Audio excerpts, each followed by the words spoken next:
It's always a good Welcome, everybody. Welcome. morning, good afternoon, good evening, Yeah, whatever's. right. The Truman Show. The Truman Show there. All right. So for everybody who's on right now, I'm going to go ahead and put a link for our institute, which is our Merkle Sciences courses that revolve around investigations and then compliance as well. So I'll put those links again at the end for anybody who's joining after the fact, but just so that they're there for you all to have right now. Welcome, Laura, for the link. Yeah, so if everybody goes to that link, if you're interested in checking it out before we actually kick off and get started, it'll take you to Merkle Sciences Investigation Certification course. We also have a compliance course. So, of course, it revolves around compliance. This one that I just linked is specifically around forensic investigations. Welcome to the Mastering Crypto Investigative Strategies series. Pretty self-explanatory in what we're going to talk about today. And one thing that I want to espouse is that crypto investigative strategies do not necessitate blockchain analytics solely.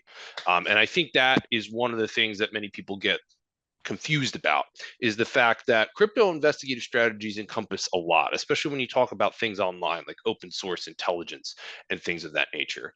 So for the most part, what we're going to have a breakdown of today, it's going to be compartmentalized into the first portion with me, first hour and a half, is death by PowerPoint. I'm going to scroll through these slides. We're going to have a lot of fun. And then at the end, with time allotted, I'm going to show you an active cryptocurrency scam that is ongoing, which could be equated to a pig butchering scam. And we're going to see just how this site works. And then with the intelligence that we have from a wallet address provided by a victim of this scam, Ryan is going to show you how Merkle Sciences tools can really make your investigation progress forward. Ryan, if you don't mind, if you monitor the chat, let me know if anyone's saying they have any issues with my screen or anything like that. So today's agenda, pretty self-explanatory here. We're going to dive into Bitcoin, which I'm sure many of you in here have heard of. We're going to dive into Ethereum and the various blockchains of Ethereum and Ethereum virtual machines. We're going to talk about stablecoins.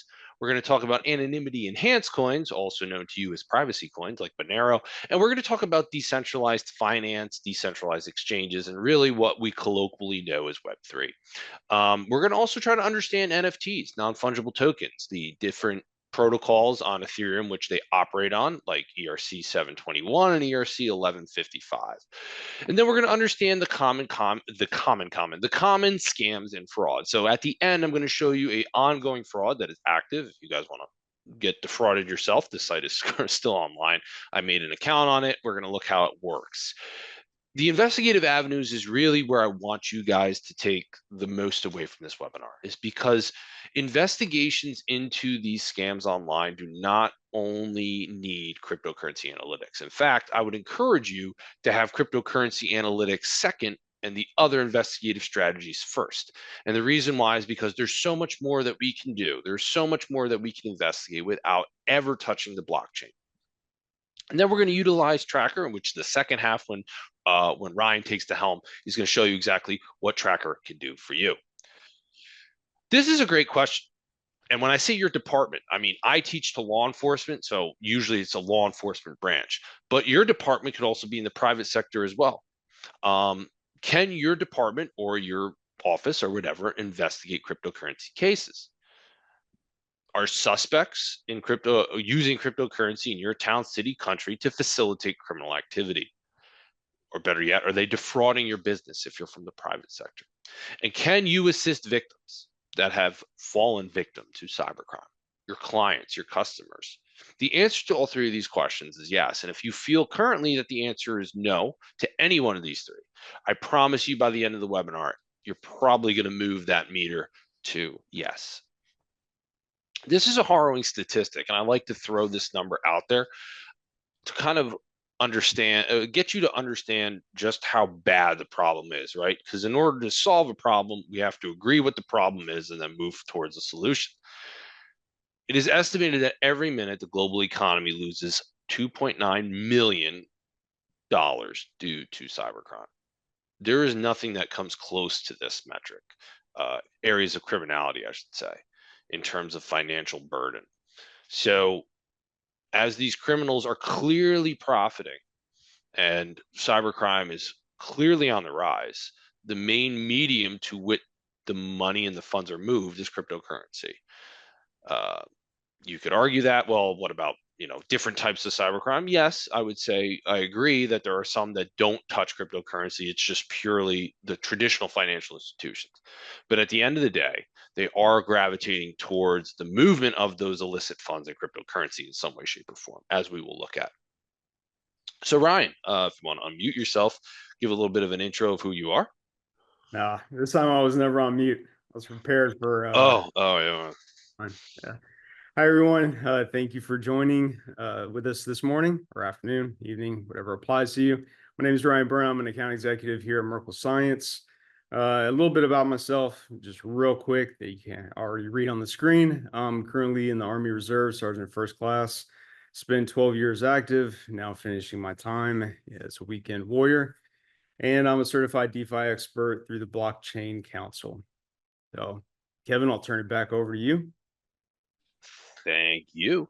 So for myself, I've been pretty active in this space. I'm active law enforcement for the past almost 2 decades, but in cryptocurrencies, cybercrime in general, that has been my wheelhouse for the last decade or so. I've served on 2 separate federal task forces here in the United States, with the main focus on the dark web and crimes related to the dark web. And obviously with the dark web, talk about crypto hand in hand, right? And cryptocurrencies I've been investigating since late 2014, early 2015. I have various certifications in this space. And one of my main takeaways that I want you to get from here is that I started the Ubivis project, which is a nonprofit, stopdarkwebdrugs.com, if you want to check it out, which I'm sure many of you are doing right now. Hopefully, fingers crossed. I'm one of the few subject matter experts in this field, as recognized by those acronyms at the end. Those fall under the auspices of the Department of Defense. And the Department of Defense is the one where I basically approached them. They said, you are de facto a subject matter expert in dark web related stuff. And I'm a member of the United States Secret Service Cyber Fraud Task Force, which is really a consortium of cyber investigators in their specific area of responsibility. So if you are based in the United States, I highly encourage you to get involved with your cyber fraud task force, contacting your local Secret Service office. I have a lot of publications that I've done. This one I want to say is probably the most popular that I ever wrote, and it's came out 4 years ago, Investigating Scam Phone Calls. This was published on the FBI Law Enforcement Bulletin about investigative avenues of VoIP abuse. And this has such a broad spectrum of criminality that it's involved with, right? Like crypto crimes, which we're going to discuss today, have a nexus to VoIP abuse. One of the cases we're going to look at later was started by basically a person using a VoIP number to contact the victim. And then when I talk about crypto, I have a lot of publications in this crypto space as well, mainly geared towards investigating these cases. I have some pieces that I've done in American Police Beat, specifically like what we're going to talk about today for crypto crimes and how to best, I guess, investigate these cases, whether you're law enforcement or not. And then also more like understanding the ones and zeros, the nuances, the complexities of different tokens, specifically privacy coins. And I love privacy coins. I'm a huge fan of Monero, but we're going to talk about them today. And we're going to understand that, yes, there are ways that you can investigate cases that have a nexus to Monero. Monero in and of itself should not ultimately kill any type of investigation you're doing. So my question to you, how did you become familiar with crypto? For many, it's the rags to riches stories, right? Somebody who invested very little money in some dog themed token, and then all of a sudden they're a multi-millionaire. Or maybe you became familiar with crypto because of cybercrime. Here in the United States, I want to say that this article, or rather this case, and this article about this case, which came out in the same time frame, the Colonial East Pipeline hack, which was very weird because nothing was really hacked. The system was compromised and then it was locked down with ransomware. But this put ransomware, and also I want to say crypto in the forefront, as many people were interested in crypto from an investigative investment standpoint, I should say. This case also put crypto to the forefront with an investigative standpoint. And a lot of people began to become abreast to cryptocurrencies about this. A lot of people came abreast to ransomware after this had happened. And I want to say 2021 was probably the worst year for ransomware, especially in the United States, but around the world in general, with DarkSide Ransomware Group, which are still at large somewhere, as well as the Cassia ransomware attack, which affected a lot more people, because Cassia was an IT software as a service type company. So they had many clients across the board, across the world, that were affected by basically their parent company being infected with ransomware. And to this day, the amount of victims that were part of this is still a questionable number, because they're not very much sure how far reaching this was, because Cassia had so many clients. And in the same breath, literally within a few weeks of the Colonial East pipeline incident, Federal Bureau of Investigation was able to recover the ransom that was paid to the DarkSide Ransomware Group. And this also had a ripple effect on the ecosystem of crypto in general, because then people began to think that somehow there is some secret source code that allows you to hack the blockchain and you can reverse transactions. And that's not really how it happened. If you want to read into this, I could actually do a 3-hour webinar about this. But no, if you want to read into this story, you'll see that it was simply recovering funds from a wallet that there was some sort of compromise for, or there was control of by law enforcement. And then we had the FTX, Sam Bankman-Fried, Fried, however you want to pronounce his name, where people began to question exactly how safe is crypto. And unfortunately, that had nothing to do with cryptocurrency, other than the fact that it was a virtual asset service provider. This was a standard fraud. This was time-old fraud that we saw Bernie Madoff committing, that we saw Ponzi schemes throughout the years. It was just in a different space, right? It was just on the digital space involving crypto. And I think that there was a lot of factors that led to FTX. I do. I think that there were a lot of people that wanted to get rich, and there were a lot of people who didn't want to ask questions, and there also weren't guardrails in place yet. But now we kind of sit on this precipice of whether or not we're really going to be full in for cryptocurrency around the world, or we're still hesitant because we don't understand its capabilities. And with FTX, that really created a huge crater in the investment market, because many people began to question, is cryptocurrency in general a giant fraud? Well, spoiler alert, the answer is no. But cryptocurrency is not going anywhere. And this is very much a geopolitical issue. This is very much something that is not reserved for any singular country in the world. Specifically, El Salvador, right? And we see the dictatorship, the authoritarian regime in El Salvador all of a sudden thinking Bitcoin is going to help their country. Well, when you really look at it, it's not helping the populace, right? But the people living below the poverty line in that country. How is cryptocurrency going to help?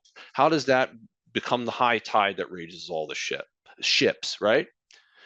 And that's a great question. Is this a implementation solely because the dictator of the country wants to keep, I want to say, doesn't have to rely on foreign assets, doesn't have to rely on the United States dollar, right? So that's a great question. And when you also look at authoritarian regimes around the world, one of the biggest holders, and I want to say advocates of cryptocurrency, is Kim Jong-un, right? And we see just how much his country suffers under his regime. So this is something to think about, that, yeah, cryptocurrency is very much part of geopolitics. Looking at Africa, one of the poorest countries in the world, the Central African Republic, the CAR, all of a sudden in 2022 said, you know what, we're going to start accepting Bitcoin. We're going to start incorporating Bitcoin into our economy. And then you start to wonder, well, wait a minute, this is the poorest country in the world, where less than, I believe, 5%, I think that's the actual number, have access to electricity, let alone the internet, to do any type of transactions with the blockchain. How does this benefit the country? Well, when you look at the I guess, the between the lines per se, you see that it was heavily reliant on sending cryptocurrencies to Russian institutions, and that's a means of them to mitigate sanctions for Russia's ongoing war in the Ukraine. And CAR, the Central African Republic, were actually sending soldiers to Russia in support of Russia's efforts in the Ukraine. They ultimately rolled it back because they realized that when your country doesn't have electricity or the internet, it's not going to work very much when you start to implement cryptocurrency. Here in the United States, not too far from here, in Sint Maarten, not Saint Martin, which is the French side, but Sint Maarten, the Dutch side, it became the de facto Bitcoin cash capital of the world. And one day, one of its members of parliament, who is a very vocal advocate for cryptocurrency, said, I want to have my salary solely paid for in Bitcoin cash. Why he chose Bitcoin Cash, I don't know. He could have said Bitcoin, he could have said whatever else. He also doubled down on wanting to adopt Tron as legal tender within the country. And Sint Maarten does have a lot of crypto ATMs. There's a lot of presence of crypto in Sint Maarten. But then as time progressed, Rolando Bryson, he stepped down from the United People's Party, and then there was some speculation going on about the party itself. And then ultimately last year, he got arrested, charged with bribery, but subsequently the charges were dropped. Another member of parliament was recently arrested on charges of bribery too. So now you have this kind of the shroud of ambiguity. Well, why was this guy such a huge proponent of cryptos, and why was he wrapped up in some sort of bribery scheme, right? And I have many people, especially those who are learned individuals in law enforcement, those who work in the compliance field, and they feel like, why should we care and why should I care about cryptocurrencies? Specifically because nobody can investigate that stuff anyway. They feel you need a PhD in cryptography in order to be able to take these cases head on. And no, that is not the case at all. In fact, you don't even need any type of software as a service in order to investigate these cases. And if you don't believe me, well, you're going to come along for the ride later. Let's understand what cryptocurrency is, right? I don't care if you love Bitcoin. I don't care if you hate Bitcoin. Cryptocurrency is not going anywhere.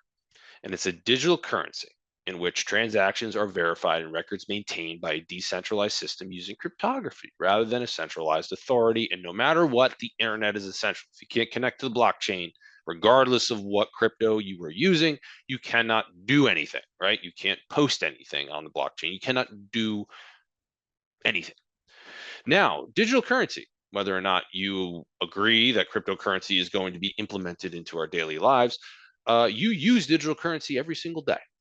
Well, what are you talking about, Kevin? I don't hold any Bitcoin. I don't hold any Ethereum. No, if you use a credit card, if you use Venmo, if you use Cash App, if you use some sort of digital payment service, you do any type of transaction online, you are using digital currency. The difference is that that is backed by a centralized authority, your credit card provider, the banks, right? Your debit card is with your banks versus the decentralized system, the blockchain, which is where the digital currencies transactions are posted. So when you have a credit card, it's your credit card company that lets you know if you have that limit on your card and lets you know that you can post those transactions. You have to pay for whatever you use. Same thing with your debit card. Your bank lets you know, no, you do not have the funds to make that purchase. Well, the blockchain acts the same way. It knows how much money is affiliated, or rather how much digital currency is affiliated with your specific wallet, and it knows whether or not you have the capability to do a transaction. And when we talk about money, this is a very philosophical question, because what gives money its value? And we talk about global economies and things of that nature, there's a lot of things that come into play. What leverages the United States dollar against the euro? What leverages the euro against the franc? What leverages the yen against the pound, right? There's a lot of things that go into play to give money its value, specifically how how good and thriving a country's economy is doing, juxtaposed to is there inflation, things of that nature. But when we talk about cash, right? When we talk about paper money, how do you verify it as being real? How? How do we know if we do a transaction hand to hand with some sort of currency that I am not being defrauded in some way, shape, or form? Well, there's no concrete answer to that, but every country around the world does some sort of proactive effort to prevent counterfeiting. because again, if there's counterfeiting, it impacts the economy. So here in the United States, there's a lot of security features that are built into our higher denomination paper currency. And it's the same thing around the world. But how do you translate that into something that you will never hold in your hand? You will never hold a Bitcoin in your hand. You will never hold Ethereum in your hand, Ether. You will never hold Tron, Monero. No cryptocurrency will ever be physically possessed by you in the real world. Blow your mind? Looking like confused Nick Young here? Well, that's fine because it's the blockchain. The blockchain is the one that approves the transactions. The blockchain is the one that says, yes, you have this certain amount of Bitcoin associated with your wallet because it has audited every single transaction since that Bitcoin was mined. So where do we start when we talk about criminal activity? You go, Kevin, okay, what is probably the most common conduit for criminal activity, specifically with cryptos? And I will tell you, it is Bitcoin cryptocurrency ATMs. They're all around the world. Some countries actually prohibit them. But for the most part, you can go anywhere in the world, you can find one. If you just go to coinatmradar.com, search whatever address you are at, you will find, at least here in the United States, one not too far from you. I was presenting at a conference in Boston, and I looked for cryptocurrency ATMs not too far from where I was. And sure enough, within a 2-mile radius, I could throw a stone and I would hit a cryptocurrency ATM not too far from where I was presenting at that hotel. So it's very much something that is readily available. And I feel that there are really two people who use them: victims or suspects. There's no middle ground, right? They come in all different shapes and sizes, privately owned, different companies that regulate them. You could buy different cryptos at them, like the one that we see, the large one where I could buy Bitcoin, Ethereum, or Litecoin. But one of the things to understand is that the most common of crypto ATMs don't let you cash out. You cannot withdraw or liquidate your funds into some sort of cash from that ATM. It's kind of the reverse. Most people go to an ATM to take money out. These are different. You go to ATM to buy money, to make deposits. So very few of them are cashed out. Some require you to download an app to your phone, or some others simply need a wallet or address to send the Bitcoin to. They're very low know your customer compliant, meaning there isn't a lot that the Bitcoin or crypto ATM service provider does to verify the customers that use it. And because of that, the fees are very, very high, like upwards of 16 to 20% per transaction. So again, you have this area, this breeding ground of criminals knowing that they could get away using it, as well as criminals knowing they could send victims to use these ATMs and not have to worry. And when we say victims, they come in all different shapes and sizes. But for the most part, here in the United States, the trends that we see are things that are called grandparent scams, where an elderly individual is somehow deceived into sending cryptocurrency to sometimes a large criminal syndicate. And the people behind tech support scams, the people behind extortion, sextortion. These are criminal syndicates. It's not just one person at the end of following the money is not going to lead you to the one overlord of all these types of crimes. Or better yet, romance scams. For those of you who are tuned in today, I have some wonderful news. I'm leaving my wife for this beautiful woman. We have not met in person yet. Unfortunately, she is currently in Sri Lanka without her passport. She cannot leave. She also can't open up a bank account without her passport. So I have to send her cryptocurrency every week so she can get by, so she can continue her Instagram modeling career. That might sound very much like unreal to you, but to some people, this is very real. And for some people, romance scams are very, very real. And it's very hard to convince the victim otherwise. And this is just a recycling of what we've come to equate as the Nigerian 419 scam, right? The Nigerian prince scam. But it's evolved, just like fraud has evolved from Ponzi schemes to the digital space like FTX. Well, these scams have evolved, like smishing, SMS fraud. Huge, huge conduit for all things related to crypto, right? People who say, "Hey, you just got an offer to work from home full time, 3,500 a week, $3,500 US a week if you sign up for this. And then next thing you know, you're sending cryptocurrency in some way, shape, or form to this person. FaceTime intimacy fraud, phishing, or better yet, sextortion, something that is huge, huge here in the United States. Phishing, which is very simple. I get a fake email from merkelscience@gmail.com that says I have to reset my password, right? Something happened. I got to reset my password. They build a fake landing page and they take my credentials. Or somebody impersonating Coinbase or Binance sends an email saying I have to reset my password. They set up a fake landing page, and sure enough, they're stealing my credentials. And whaling is something that has become more and more common. As we had the data breaches that associated Robinhood, different crypto services like Ledger, people began to see that there was a large amount of cryptos in certain people's accounts. And with the compromise, the data breaches, PII, personal identifier information that were out there, they wanted to do some very sophisticated social engineering techniques to try to defraud these whales who hold a lot of cryptocurrency. And romance scams. If you look at the picture on the right, you see all those people on that in the computer in that very small space.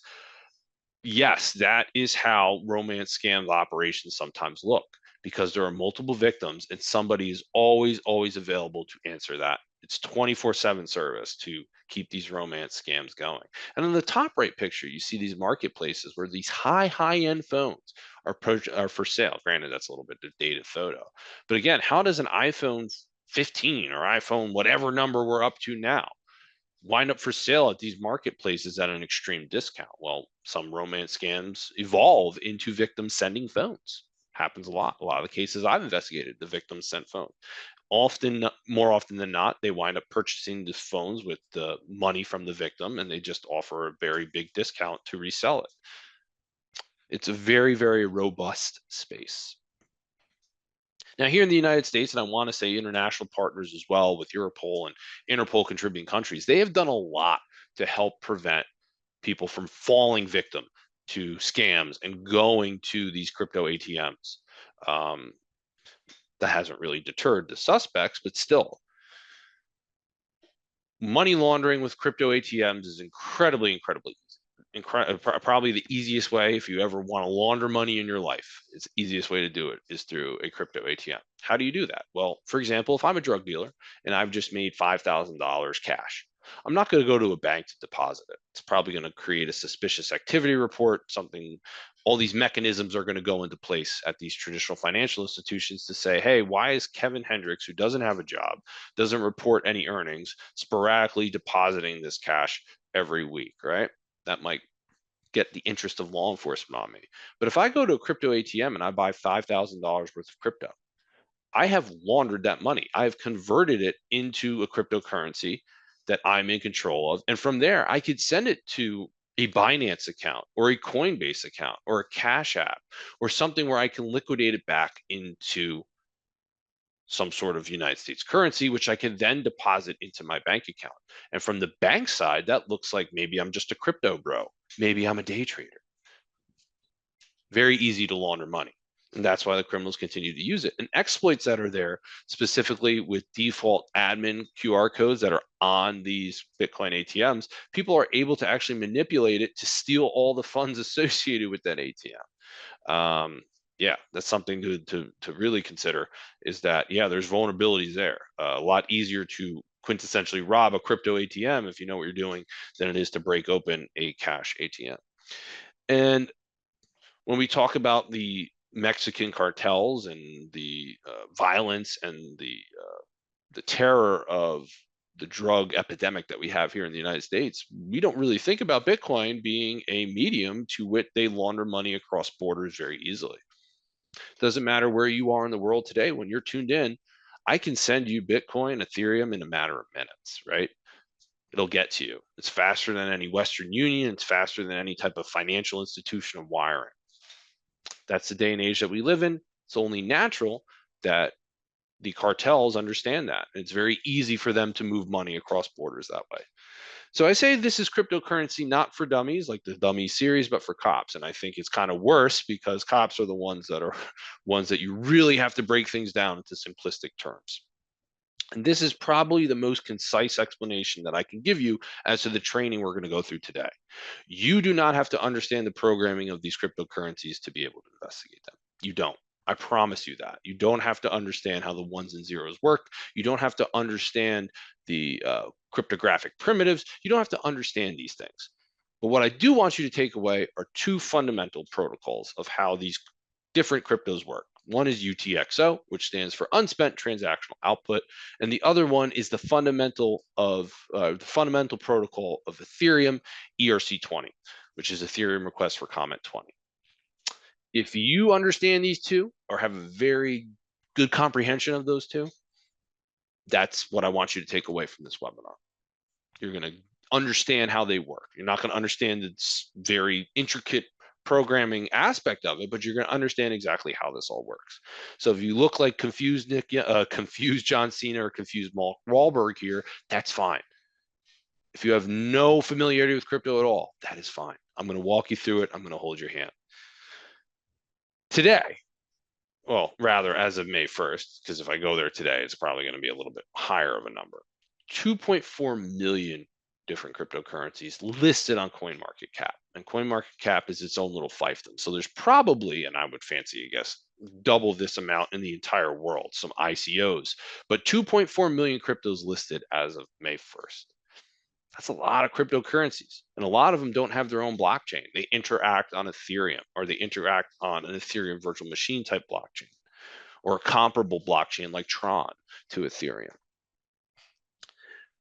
So when I say investigating cryptocurrencies, tracing is not always the same thing as investigating.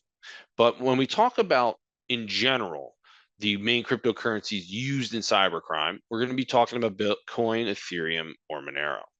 And one of the things that a lot of people don't understand is that you don't have to be a NASA rocket scientist like we have here in order to be able to investigate cryptocurrencies in general. So again, there are other cryptos that are used, specifically stablecoins like Tether and USDC, which I'm going to talk about when I get to the stablecoin altcoin block. But the three main cryptos used in cybercrime are Bitcoin, Ethereum, and Monero. No ifs, ands, or buts about that. So Bitcoin, the OG blockchain. I'm sure many of you in here have heard of Bitcoin before. Some of you have a lot of it. Some of you want a lot of it. What is it? How does it work? So if we go to Wikipedia, which never ever tells a lie, it is a cryptocurrency, which you already know the definition of, invented in 2008 by an unknown person or group of people using the name Satoshi Nakamoto. And it was started in 2009 when its implementation was released as open source software. Bitcoins are created as a reward for a process that is known as mining. So to be very abridged, mining is sustaining the blockchain. Remember, the blockchain's decentralized. There's no central Bitcoin authority. It's the blockchain, the consensus of miners. Miners sustain the blockchain. They build the blocks on the blockchain. If you have children, like Minecraft, they're building stuff. Well, that's what Bitcoin mining is. They're building, sustaining the blockchain. They're verifying the transactions, the multitude of transactions that happen every minute, every second. When you are a miner or part of a miner pool, you get a reward. As such, that reward is Bitcoin. Pretty much how it works. Think back to that slide I showed of all those NASA scientists trying to solve that math equation, that physics equation. Well, imagine that equation equals 1 Bitcoin. And every time that equation is solved, it changes and gets harder and harder and harder to the point it won't be solved anymore. Really, to kind of be an oversimplification, that's what Bitcoin blockchain is and the mining of it. Eventually, there will be no more Bitcoins that can be mined or rewarded. Blockchain technology, the veracity is based on public ledger. So you will never hold a Bitcoin in your hand till the day that you die. You will never hold a Bitcoin in your hand. So the only way that transactions are verified is if the ledger is public and everybody can see every single transaction, no matter how small it was, dating back to 2009. It's the only way it would work. Market volatility is probably what most people who are attracted to Bitcoin, rags to riches stories, is the draw, right? When we talk about how the ebbs and flows, the highs and lows. I could change this slide every day, but I just want to give you some numbers that I want you to really see how Bitcoin has evolved. Bitcoin has lost value, gained value over the past 3 years. And we look back at January 1st, it was worth right around 30,000 US dollars. It peaked in November of 2021, right around $61,000. April 23rd of 2023, it was right around $27,000. As of today, it's right around like 67. I don't know. It's constantly changing. And for some people, that's the biggest draw. They want to buy it when it's low and sell it when it's high to make money. But that's from the investment angle of it, not really the transaction angle of it. Bitcoin remains the most popular of cryptocurrencies due to its value, and it's still the preferred method of payment on various darknet markets, which some of you have heard of. And when I say it's the most user-friendly of cryptocurrencies, there are a myriad of exchanges. Quite frankly, I think every single exchange that exists offers Bitcoin. I could go to Crypto ATMs and buy Bitcoin. I can have Bitcoin implemented for my digital wallet service like Cash App or Venmo or even PayPal. There isn't any place involving cryptocurrencies that I can't go where I will not bump into Bitcoin. Now, Bitcoin from a aspect of wallets. Wallet addresses are 25 to 36 alphanumeric characters and will always, always, always begin with one of 3 prefixes, a 1, a 3, or a BC1. That's it. Hashes are a little bit different for the transactions, but for wallet addresses, a 1, a 3, or a BC1. So if you were just to see this 3LF, 3PMRA, DNZ, et cetera, you would know right off the bat, boom, that's a Bitcoin wallet address. Now, with Bitcoin being so popular, actually pretty easy to trace, you would ask, why do bad guys want to continue to use it? Well, 1 is the liquidity, but 2 is that there's plenty of services out there that will launder your money. Mixing, tumbling services that are used to launder your funds. So I'll show you how Bitcoin transactions look, and then you can imagine how these services wind up breaking transactions down into a lot of different transactions at once as a means to prevent you from following the funds the way that you would traditionally follow funds.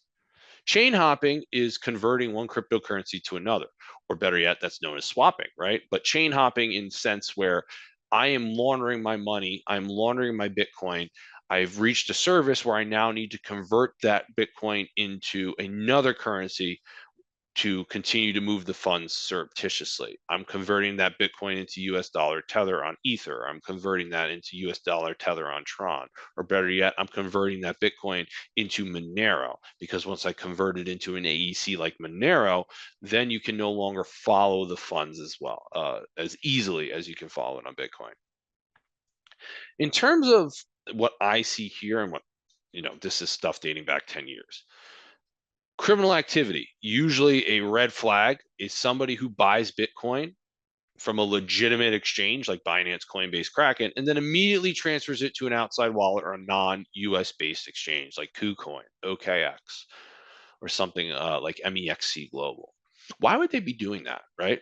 If you're just interested in an investment standpoint, you don't move the funds. Why would they be moving the funds out? Well, because they're probably going to use it. And a lot of the tier 1 exchanges, they're know your customer compliant. They're SARS, suspicious activity reporting institutions. They can tell when somebody is up to no good. They can tell if you're donating to terrorism because wallet addresses have been sanctioned. So if this person wanted to donate to terrorism, they're going to move the funds out of their legitimate wallet. They're going to put it into maybe a self-custody wallet, or they're going to move it to an account that they've created on a non US based, non reporting party service like KuCoin or OKX, and they're going to wind up transferring the funds to where they want to from there. And then cashing out at services like Bitcoin ATMs, the few that allow you to cash out, or peer-to-peer services like local Bitcoins, which is no longer in business. Why would you need to do that when you can easily cash out on a lot of exchanges? I'm sure some of you in here have Binance accounts or Coinbase accounts. It's very easy to sell your crypto and then transfer it into your banking institution. Why would you need to go to a peer-to-peer service? When we talk about historical mixing and tumbling services out there, Chip Mixer was a very, very popular one, which has since been taken down. Bitcoin Fog, which was the archetype case about, I want to say, one of the most successful, if not the most successful mixing service of all time. since pled, or didn't plead guilty. He was found guilty. But this case, as I'll talk about later, also brought up a lot of questions about software as a service tools that are out there. The U.S. Department of Treasury, Office of Foreign Asset Control, constantly sanctioning these mixers, specifically Blender.io, which laundered money for North Korean criminals. And then we see people that fail to register as money service businesses, specifically here in the United States. We had a service about Ian Freeman and his cohorts, Aria DiMezio, who also ran for sheriff out of New Hampshire. You know, it's a very interesting case about what they were doing to launder their money, specifically how they created these fake churches and tried to claim that people using their service were donating to the Church of the Hidden Hand, the Church of Bitcoin. Very interesting case. People on both sides of the fence about it, trying to say, well, you know, this was an overreach by the government. No, it really wasn't. They were laundering money for criminals, romance scams, things of that nature. But here's another curveball. If you know about baseball, curveball. There's never any money in your wallet, right? This doesn't exist in the physical world, and there's never any money in your wallet. Well, what are you talking about, Kevin? I have 5 Bitcoin in my wallet right now. No, you do not. You have 5 Bitcoin associated with your wallet that the blockchain dictates is associated with your wallet, but it's never in your wallet. You're like, well, what do you mean? I've read stories about people who've lost their hard drives that contained cold storage wallets that had like 1,500 Bitcoin in it, and now they can't find it. No, they didn't have that Bitcoin lost in that cold storage wallet on that hard drive. The blockchain associates those funds with that wallet that they no longer have access to. So the blockchain is the one that really dictates if you can spend money, if you can't spend money, what money is associated with your wallet, specifically UTXO coins. And now when we see the evolution of different services with wallets, we see that there's actually a reason why the prefixes are there for the specific wallets as it relates to Bitcoin. Pay to Taproot, which is Beach 32M, those prefixes start with a BC1P. Sedgwick wallets, which is pay to witness public key hash, Beach 32, regular Beach 32, those start with BC1Q. Legacy Sedgwick, which is pay to witness public key hash or pay to script hash, those will begin with 3 and then the legacy. Pay to public key hash, that begins with a 1. If you want to search wallet addresses or transaction hashes, you can do so on blockchain.com or many other free open source explorers out there. And every single transaction that takes place with Bitcoin will look like this. There will be a transaction hash, there will be a sending wallet, there will be a receiving wallet, and a change wallet. That's it. You'll see that there were some fees that were associated with it. You'll see the time it was posted in UTC time on the blockchain. But that's really it. Not much else to it. Blockchair.com or blockchain, whatever you want to go to, will give you the representation of either the history of the wallet you were searching or that specific transaction hash. Some wallet addresses you want to search, if you're tuned in now and you have a blockchain explorer open, the Genesis wallet. This is the first wallet to ever interact on the Bitcoin blockchain. This is the wallet that they believe belonged to Satoshi Nakamoto. You can see every single transaction that has taken place with this wallet since 2009. And I tell you to look at it because, yeah, that's really cool. And people are donating to this wallet. Literally, people send money to this wallet all the time as some sort of homage or to pay some respects to Satoshi Nakamoto. Ross Ulbricht, the architect of the Silk Road, you have a lot of people who believe he should not be in prison. And as such, there are 2 wallets that you can search that are associated with the free Ross Ulbricht fund. One is, like we saw, begins with a 3, and then one begins with a 1, which we know is a legacy wallet. And then we have Bitcoin Who's Who. This is a free, open source, and crowdsourced site where people are adding attribution to certain wallets. So if you type in a wallet address, it might have already been flagged as being associated with a scam by somebody who's using Bitcoin Who's Who. If you want to create a wallet, this is a lot of fun. Bitaddress.org. Very fun site, runs on JavaScript. You can create a single wallet, a vanity wallet, whatever you want. If you just move your cursor across the screen fast enough, you will build your wallet. So every single paper wallet looks like this. There is a public facing address, which is what you share with your victims. Now, this is what you share with your friends and people that you want to submit money to. And then you have your secret, your private key. This is what gives you access to said wallet to move the funds out of it. All you need is a wallet address to send funds to. If you want to move those funds and take control of those funds, you have to import this wallet into some sort of software service, something that touches the blockchain, and you have to have that secret key associated with it in order to access the funds that are in the wallet. So when somebody claims that they have a Bitcoin wallet that is a cold storage, offline paper wallet, and they lost the secret key, you could still send funds to that wallet, but they won't be able to access those funds. So the stories that we hear of the hard drive that got lost that had 10,000 Bitcoin in it.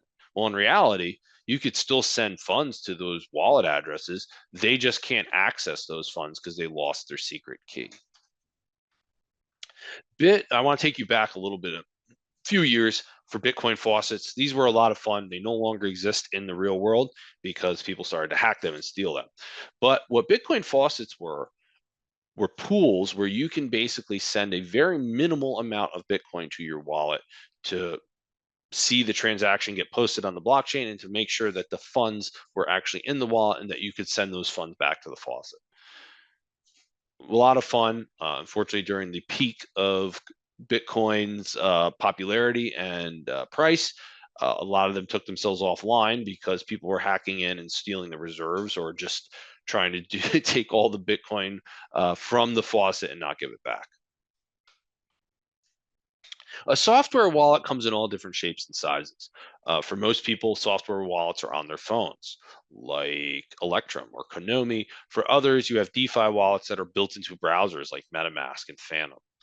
These are wallets that the person has complete control over. They have their private keys, they have the private seeds, and then they have the access to those funds in those wallets. And those software wallets do not traditionally touch an exchange. And what does that mean? Well, if I have a wallet on Binance or I have a wallet on Coinbase, Coinbase controls the private seeds and private keys to those wallets. Software wallets, I control them. Now, certain wallets like Cake Wallet, which I'll talk about, those also have ways that you can swap within the wallet itself, where they have like swapping services that are work with that wallet. But for the most part, these wallets are just basically hubs of where crypto can be sent and crypto can be received. In order to cash out and convert that, I have to go to another service. Hardware wallets like Trezor wallets, these are not as popular as they once were. I think because a lot of people realize that putting something on a hardware wallet really doesn't give you any more security other than the fact that you can locally encrypt it on top of whatever. But if you ever see something that looks like a thumb drive and it says like Ledger or Nano or anything like that on it, you're dealing with a hardware wallet. But regardless of whatever wallet it is, right? Paper, hardware, software, exchange-based. The most important component of any type of reporting, if we're talking about crime, germane to Bitcoin or germane to any cryptocurrency, is to be as documented and detailed as possible, specifically with wallet addresses. Without this information, any type of investigation can be impossible. Well, if I show you in a report like this was taken by a law enforcement official here in the United States. This is a phenomenal report. There is a lot of information on this report that from a cryptocurrency analytics side, using a tool like Tracker, I can dump these wallet addresses or transaction hashes in there and I can see a lot. Versus a report like this, where I have none of that, right? Coinbase Voyager said he was locked out, turned out to be a SIM swap through T-Mobile related to Puerto Rico. But there's not much I can go on here. Literally, there is nothing I could search in any type of blockchain explorer, whether it's a software as a service tool or whether it's an open source repository. I can't find anything, right? I'd have to contact the victim to try to get that information. And when we have different countries that are doing a proactive effort for ways for their citizens to report cybercrime via online methods, Europol, these contributing countries have their own intake portals of cybercrime reporting where the victim can provide this and it will subsequently be forwarded to law enforcement. Same thing here in the United States with the Internet Complaint Center. Now, IC3.gov is where you can go to file a complaint, but it's not compartmentalized only for the United States. People all over the world use IC3. Then you have these crowdsourced ones like glasschain.org, as well as Chain Abuse, where these are run by private institutions, try to build trust in the community when people report scams, but also law enforcement becoming partners, almost like the National Center for Missing and Exploited Children, where this information can be actionable and forwarded to law enforcement to help take these nefarious services and scammers down. Now we've wrapped up Bitcoin. I want to do a little bit of a intro to Ethereum, and I find it very odd. If you are familiar with 80s horror movies, Hellraiser, the god of where the Cenobites live, is Leviathan.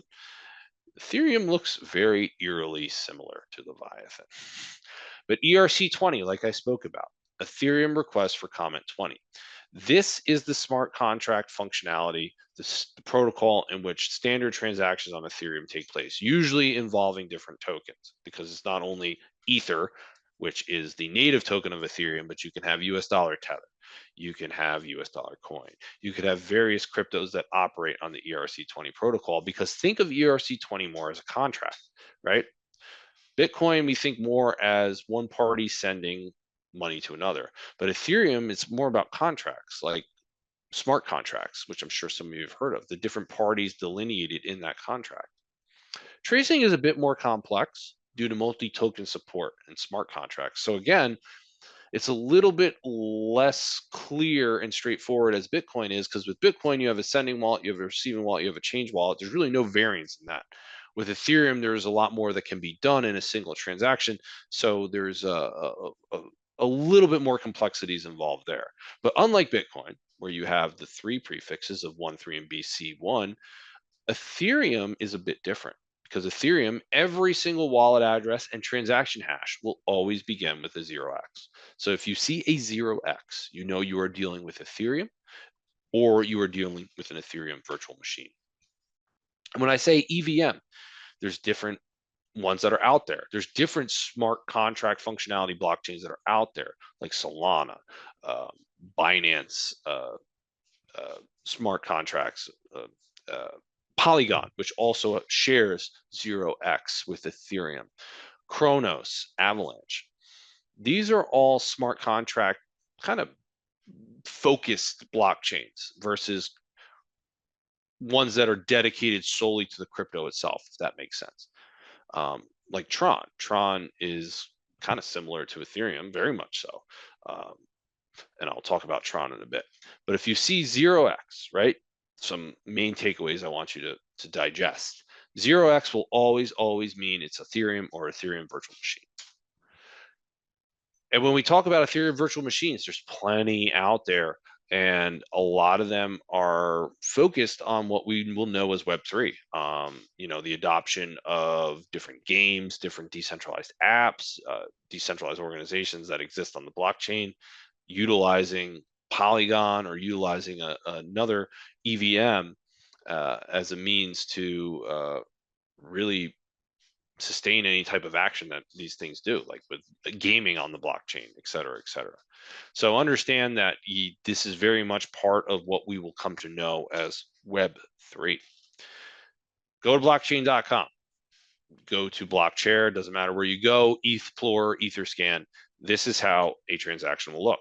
A sending wallet, receiving wallet, and then you have the fee associated with it. And think of the fee. I like to equate Ethereum to a giant highway. And think of the fee as being the toll, right? You want to use my highway, you got to pay the toll. And think how the tolls vary based on the larger size vehicles. So if a truck is going through a toll booth, they're going to pay more based on their axles versus a standard car, right? And that might be an oversimplification, but really that's how it works. If you use etherscan.io, you can have a lot of fun searching different Ethereum transactions. Again, these are all public, okay? There's no anonymity really involved there, other than the fact that the wallet addresses don't necessarily say who they belong to, even though some can. They can end in ETH. But one of the things that I want you to digest is that these sites provide you with a lot more information. So if you go to blockchain.com, you just see that the transaction exists, right? But when you go to etherscan.io or ETHPLOR, you can see the various tokens to which that transaction took place involving.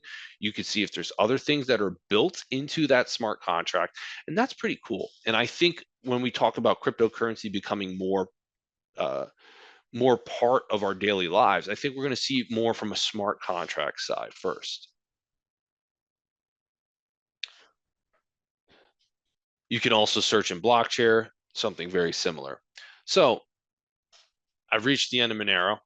I've reached the end of Ethereum. Now I'm going to do a little bit of a dive into Monero. And if some of you in here have heard of Monero before, this is a very, very scary word. This is a very scary crypto to a lot of people. Do not be afraid of it. I'm going to focus on Monero fundamentals, specifically how does it work? How can we create Monero wallets? Where can we buy Monero and subsequently sell it? Investigative methods that don't include tracing, because spoiler alert, you cannot trace Monero. As Brian's going to show you later with a tool like Tracker, there's a lot that you can do to trace out smart contract tokens, Bitcoin in general. Monero and other anonymity enhanced coins, they don't work that way.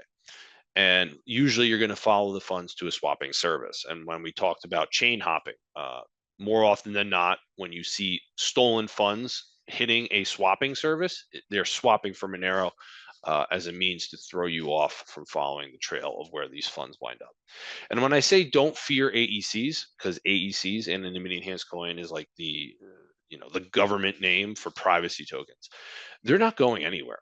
And I think for the most part, the way people view Monero, they think that, well, eventually, people are going to not accept it anywhere. Like Binance delisted it, which is true. But I think as we start to incorporate cryptocurrencies more into our daily lives, our daily commerce, we're going to be more focused on privacy. And I think AECs are going to be a huge, huge part of that. So you can donate to terrorism if you want to donate to ISIS-K with Monero. They accept Monero, or during the Bolsonaro re-election, losing to Lula in Brazil, a lot of civil unrest, a lot of the institutions that were part of that unrest were seeking donations specifically in Monero. In February of this year, this sent shockwaves through the Monero community and the other AEC communities in general when Binance said, we are no longer going to allow you to purchase Monero, the biggest blockchain in the world, not blockchain, the biggest VASP, virtual asset service provider in the world. Binance said no more. And this made people very, very worried about Monero. It sent the price of Monero down. And then kind of in the same time frame of this announcement, there was also this case that came to the public's eye out of Finland, the criminal trial of Julius Kivmäki. I cannot pronounce that. The Finnish authorities claimed that they traced Monero. Now, I will sit here today and tell you that that is not what they did. More or less, they were able to see transactions that had a nexus to Monero, and they were able to follow funds of the suspect to swapping for Monero, and then also seeing funds going into accounts the suspect was in control of that had Monero, but they didn't de facto trace it. And if you've never traced cryptocurrency before, what Ryan will show you later, the investigative techniques that you can use and what the software as a service of Tracker can do for you, you cannot trace Monero that way. Another case that involved Monero, and this was the same out of the Nordic region, not very well known outside of Norway, but it's called the Monero kidnapping. And it was a very well-to-do elite of society over there, a billionaire whose wife went missing, and they wanted their ransom paid in Monero and Dash, both of which are anonymity enhanced coins. This case recently became, I want to say, a talking point again in Norway after the Finnish authorities claimed they traced Monero. So Monero is in the news a little bit. If you want to read a little bit more, an expansion upon what I'm talking about today, please seek out my Understanding Privacy Coins article on American Police Beat. Monero is not the only anonymity enhanced coin. They're not new. Monero has been around since 2014. There's some that predate Monero. There are comparable, if not more, privacy-focused coins than Monero. Grin, Beam, Haven, Zcash, Dash.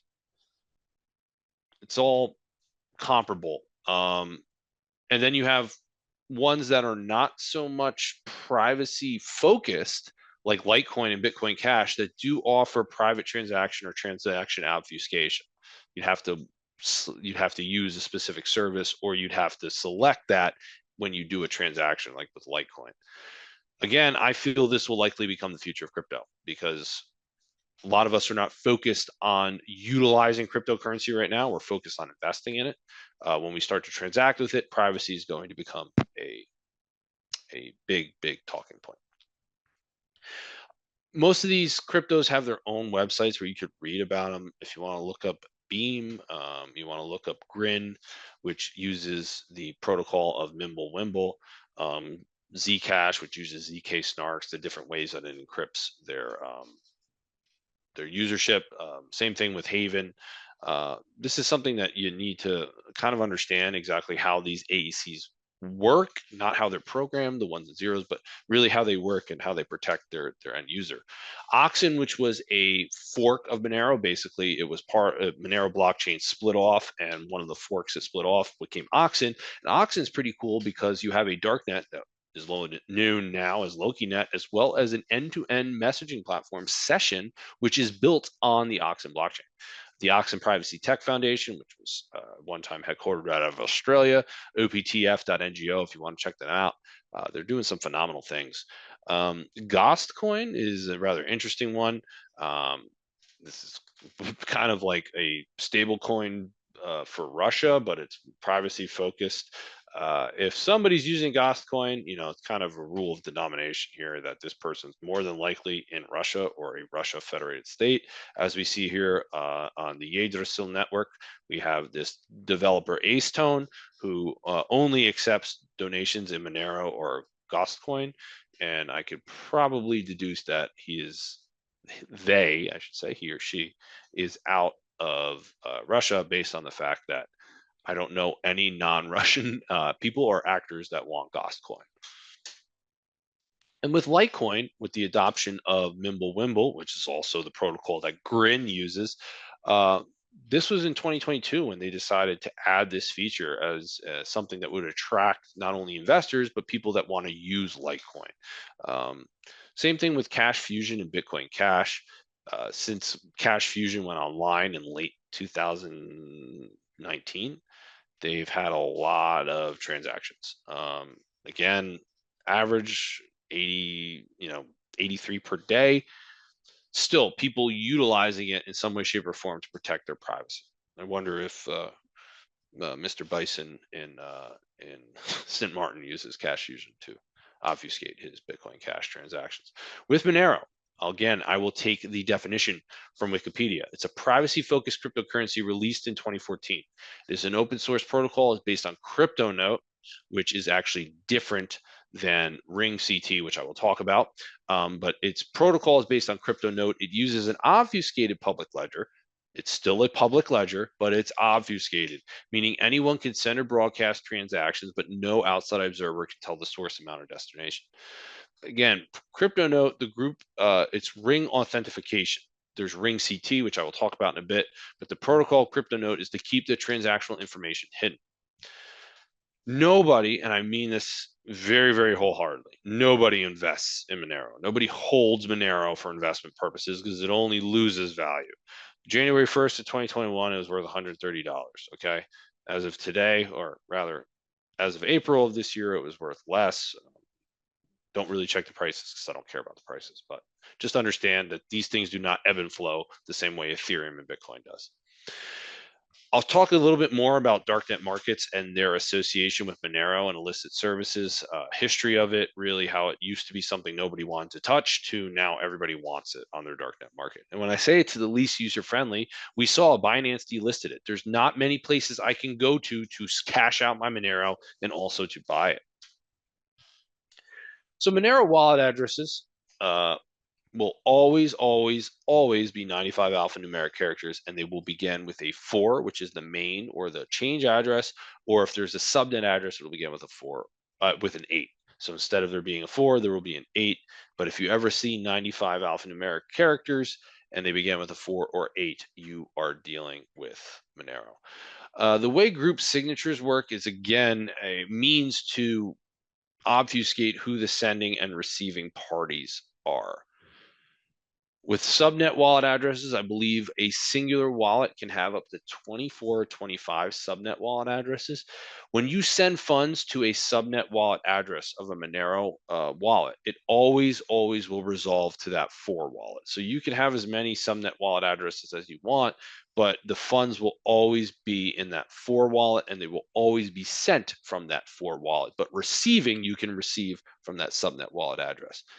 When we talk about ring CT and the combination of decoy signing pools, basically every single transaction that takes place on the Monero network will have a pool of decoy signers.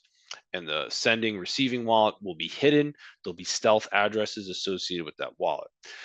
When you talk about an investigation into Monero, you always want to try to get the wallet or somehow figure out who the sending wallet is, because if you're able to compromise somebody who's sending a lot of Monero, you can see all the addresses where they are sending that Monero out. If you compromise a receiving wallet address, you can't see who sent the funds. So if you were able to get access to a wallet where there's no movement out of that wallet, there's just a bunch of Monero in it, you won't be able to see who deposited the Monero into that wallet, or rather sent the Monero to that wallet. Versus you can get a wallet that has a 0 balance that sent all the Monero, and you'd be able to see all the transactions and where they sent that Monero. How ring CT works is pretty ingenious, but this was not the standard protocol of Monero up until 2017. So from 2014 up until 2017, when Monero was live for those 3 years, this was merely an option to add to enhance the security of your transaction. Very similar to Litecoin, adding that option on top of it. Today, every single transaction that's posted on the Monero blockchain has ring CT implemented into it. The number one exchange where you can still, to this day, as of August 1st, 2024, buy Monero and sell Monero is Kraken. I don't think Kraken is ever going to move away from it. Part of the draw of Kraken is the support of Monero. Software wallet, and probably one of the more popular ones, is Cake Wallet. It supports both Monero, Bitcoin, Litecoin, and Haven.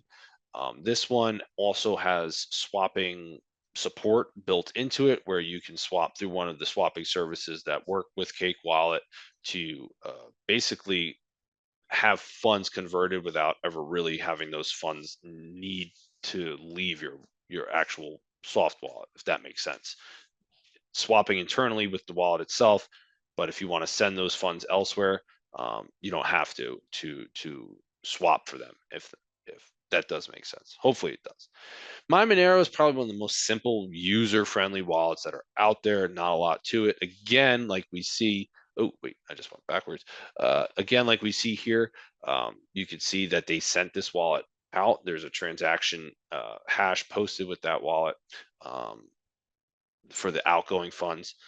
If I control the wallet that's sending, I can see the addresses where the funds were sent. Now, if I control the wallet that's receiving, I can't see that wallet address that sent the funds to them.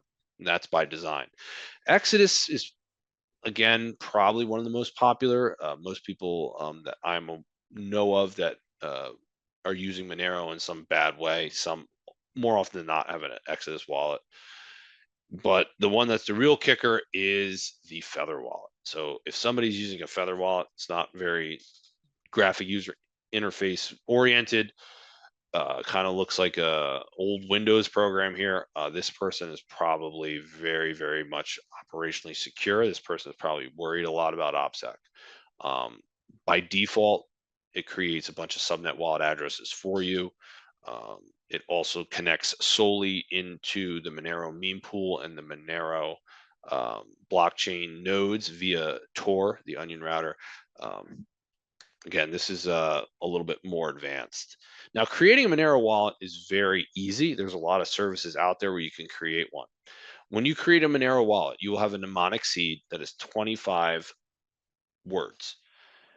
Every single Monero wallet will always have the final word repeated somewhere in the string. So like we see up there, going, buying, cider, jeers, palace, and rage, the last word, which is jeers, is repeated as the fourth word in the string.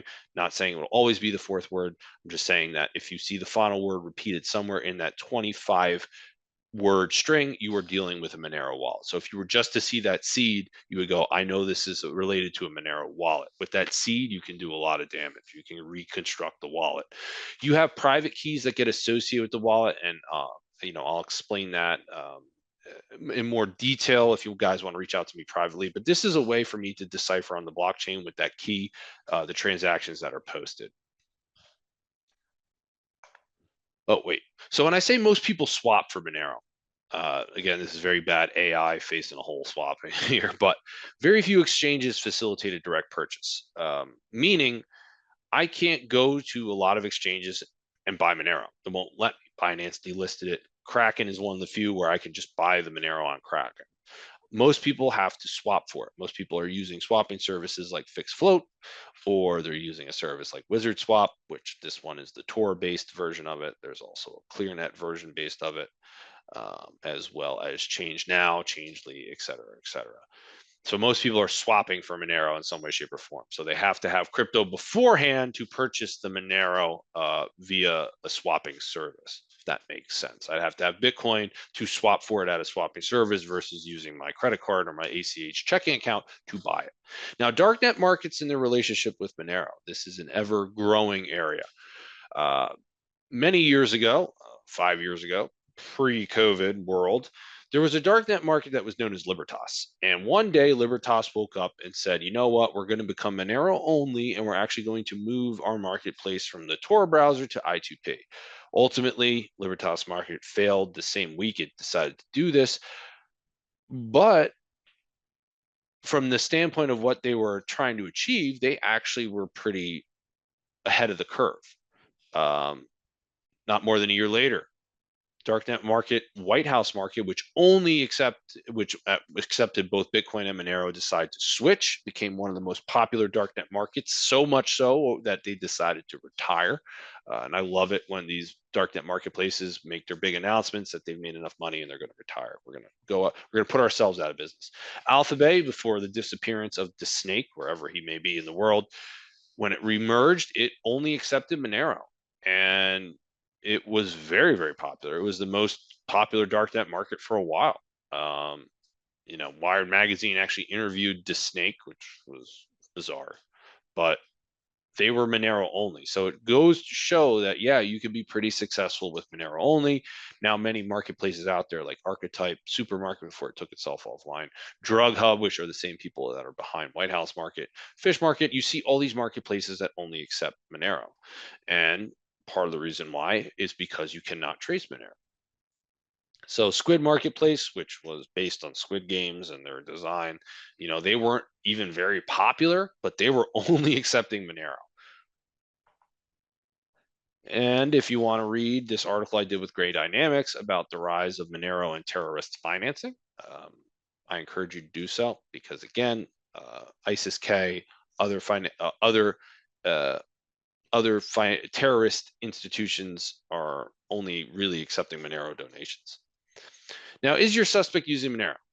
Well, you could probably see if they are based on the apps on their phone. Like right there, I got the Cake wallet, I got Monero, and I got Change Now.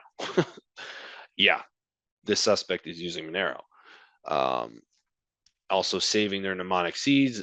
Granted, this is not the mnemonic seed for the Monero wallet, but they were saving their mnemonic seeds to the phone. And then you're going, Kevin, no operationally secure actor is ever going to do that. No one's ever going to save their seeds. Well, I guarantee you, if you own crypto, you have your own software wallet, and I go into your Apple Notes, I'm going to find your seeds. I guarantee you will. And if you were just to have a compromised device, or you were to get control of this person's device, you go in their notes and you see this 25 word string and the word reunion is repeated somewhere in the string, which it is, You know, Kevin, you said it, you were right. It is a Monero seed. So I know right off the bat that this string of 25 words is a Monero seed, and that there's going to be some Monero wallet or something involved with the person I'm investigating. Think outside the box when it comes to this. If you're in law enforcement, a search warrant to Apple can compel their iCloud account and reveal the seeds to you. You can get access to their notes if they back it up. What case was this used in? Was the Razzle Khan case, Dutch and Razzle Khan, the Mount Gox had, or Bitfinex had, I forget, but they were laundering funds via Monero, and their seeds were actually in their iCloud. Don't think it's not possible.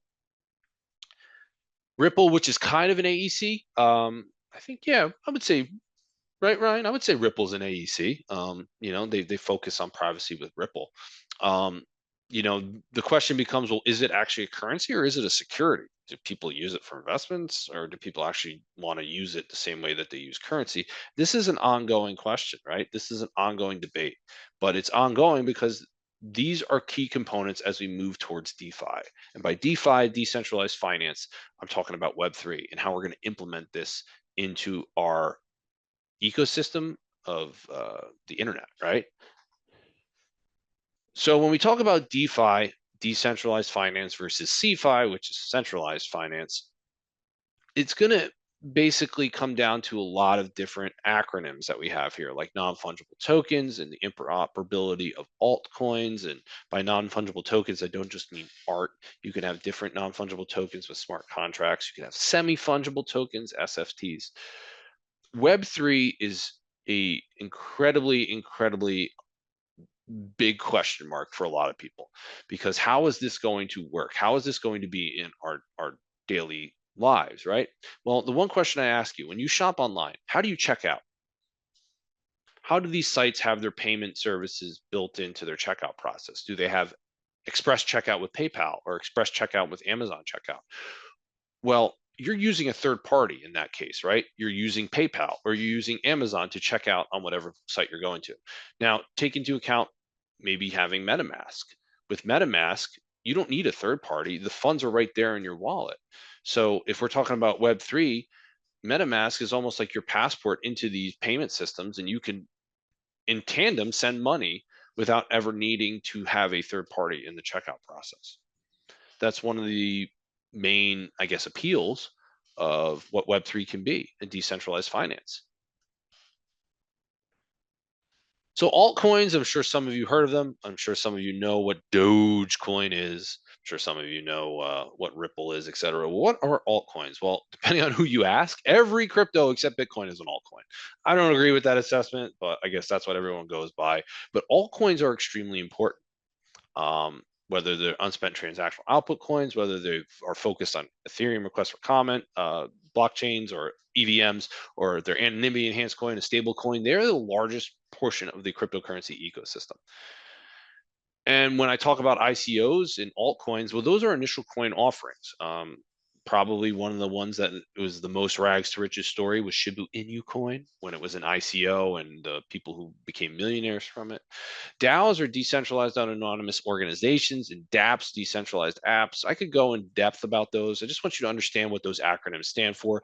DEXs are decentralized exchanges. Binance is not a DEX. Coinbase is not a DEX. Token Lawn is a DEX, where basically the liquidity of what's being transferred, there's really no reserves. It's a bunch of people playing nice together, if that is a good equation to it.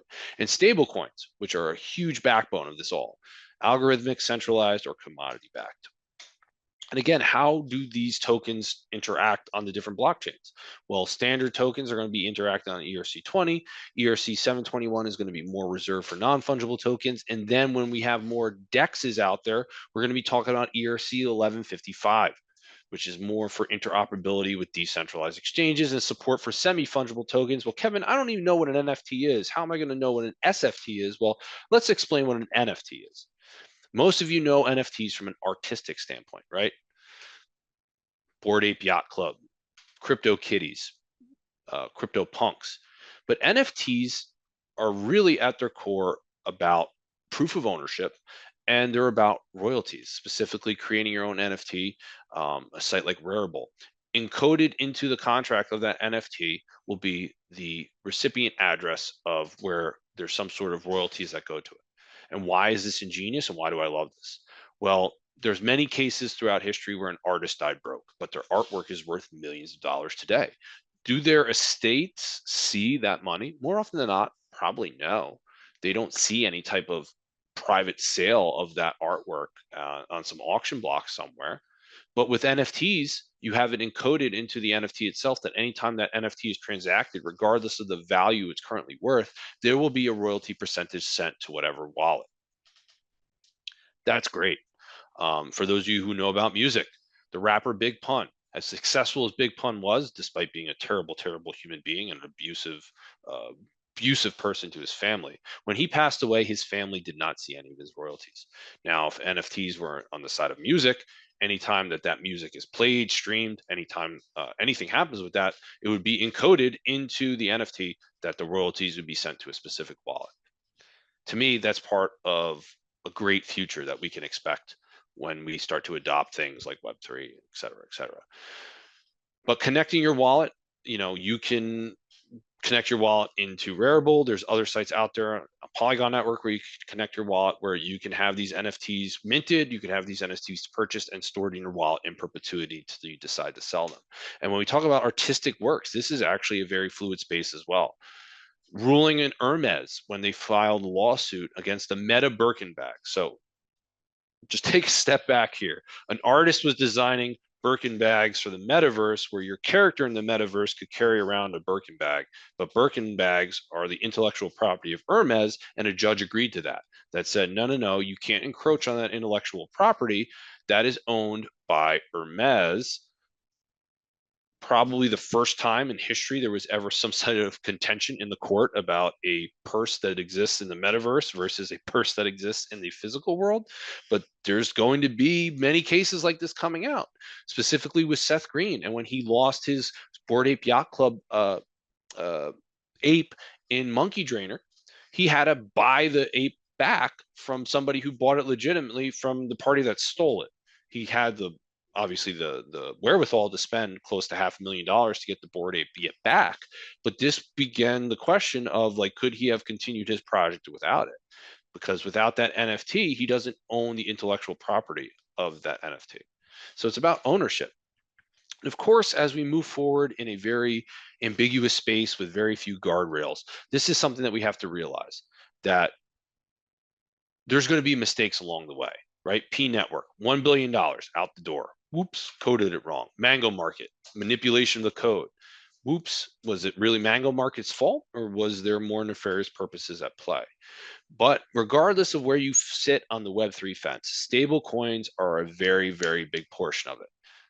And there's obviously various stable coins out there, like fiat-backed, non-collateralized, or algorithmic stable coins, cryptocurrency-backed stable coin, and commodity collateralized stable coins.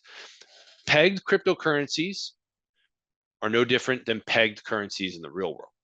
And I know pegging might mean something different to you, but there is pegged currency in the real world. The Bahama dollar is pegged to the United States dollar.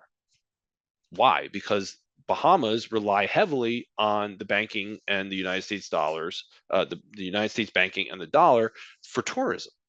So even though they have their own currency for the country, it is still a ratio of 1-to-1 with the United States dollar. And algorithmic and peg stablecoins, peg stablecoins work more that same way. Algorithmic is a little bit more complex. But with peg stablecoins, we're going to be talking about US dollar tether and US dollar coin. This is it. If you're an investigator in the crypto space, these two have given you headaches. Now, they're interoperable on various blockchains. And like I said, think of Ethereum as a main highway, but think of Tron as an exit off that highway, right?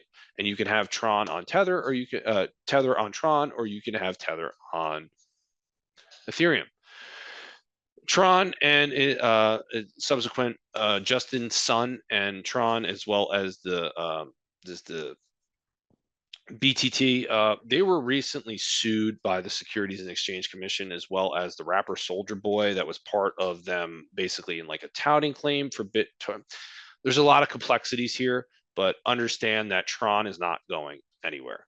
And in fact, the Tron blockchain, specifically Tether, as we saw the terrorist attack in Israel on October 7th, the reporting came out that a lot of that funding was via Tether on Tron. Differences between the blockchains, right? Which one do you want to use? Bitcoin 6 transactions per second, Ethereum 25, TRX is 2,000 transactions per second. That is a lot. Now you could argue, well, less people are using the Tron blockchain than the other two, which is a fine argument, but still, look at the fundamentals. TRC10 is the TRX, the date of Tron token transactions, versus TRC20, which is what Ethereum, which is similar to ERC20, and that's the one that the stablecoins operate on. If you go to tronscan.org or you go to TokenView, trxtokenview.io, you can view Tron wallet addresses the same way that you can view Ethereum wallet addresses or Bitcoin wallet addresses. You can see the history of those Tron wallet addresses, specifically this one, which is a very active Tron wallet address, part of an ongoing scam. Again, pegged cryptocurrencies. In order for US dollar Tether and US dollar coin to be a pegged cryptocurrency, it has to be pegged to the United States dollar. It has to be a 1-to-1 ratio. USDD, which was the algorithmic stablecoin, which was focused on Tron, is no longer a stablecoin because it went under that 1-to-1 ratio value of the dollar. It's now worth, like, I think 95 cents or something like that. The possibilities are endless when we talk about swapping. You could swap a myriad of places. You could swap US dollar Tether on Ether to US dollar Tether on Tron. You could do anything. And when we talk about common scams, how does this all really, what's the flow of it? How does it start? Well, the victim learns about a new DEX or an investment opportunity via various social media channels. The victim links their DeFi wallets to the scam sites in hopes of exclusive ICOs or NFTs, which does happen. But in reality, once you link your wallet, you're giving them the keys to the kingdom. The suspect withdraws the funds, swaps US dollar Tether for whatever funds they have in there, and then they send it either to Tron wallets or Ethereum wallets. This happens so much. It is unbelievable how common this occurs. For a Bitcoin to US dollar Tether, we're going to look at it in a very, I want to say, abridged way. A victim sends Bitcoin funds to a wallet as part of a scam. The wallet is controlled by the suspect, who withdraws the funds to an exchange like Binance. But it doesn't end there, because they're not cashing it out at that account. They wind up selling that Bitcoin for Tether, and then they transfer it on the Tron blockchain to other wallets with other exchanges, or to other wallets with the Binance service. Happens all the time. Certain accounts are pass-through accounts. And what are pass-through accounts? These have no instruments of payments attached to them. All these accounts do is trade the crypto for another crypto and send it out to outside wallets. Prime example of a cash out contingency here, following a pass-through account to eventually where the funds are cashed out. I will do that in a little bit, but I also want you to understand the malware make it easy to swap funds while stealing them. Whether you're a crypto jacker or something like that, you've probably heard of Angel Drainer, which goes along the line of Monkey Drainer, which basically allows the suspects to steal all the funds in your wallet and contemporaneously swap them somewhere and send the funds elsewhere, whether that's through Uniswap or something else equatable to that.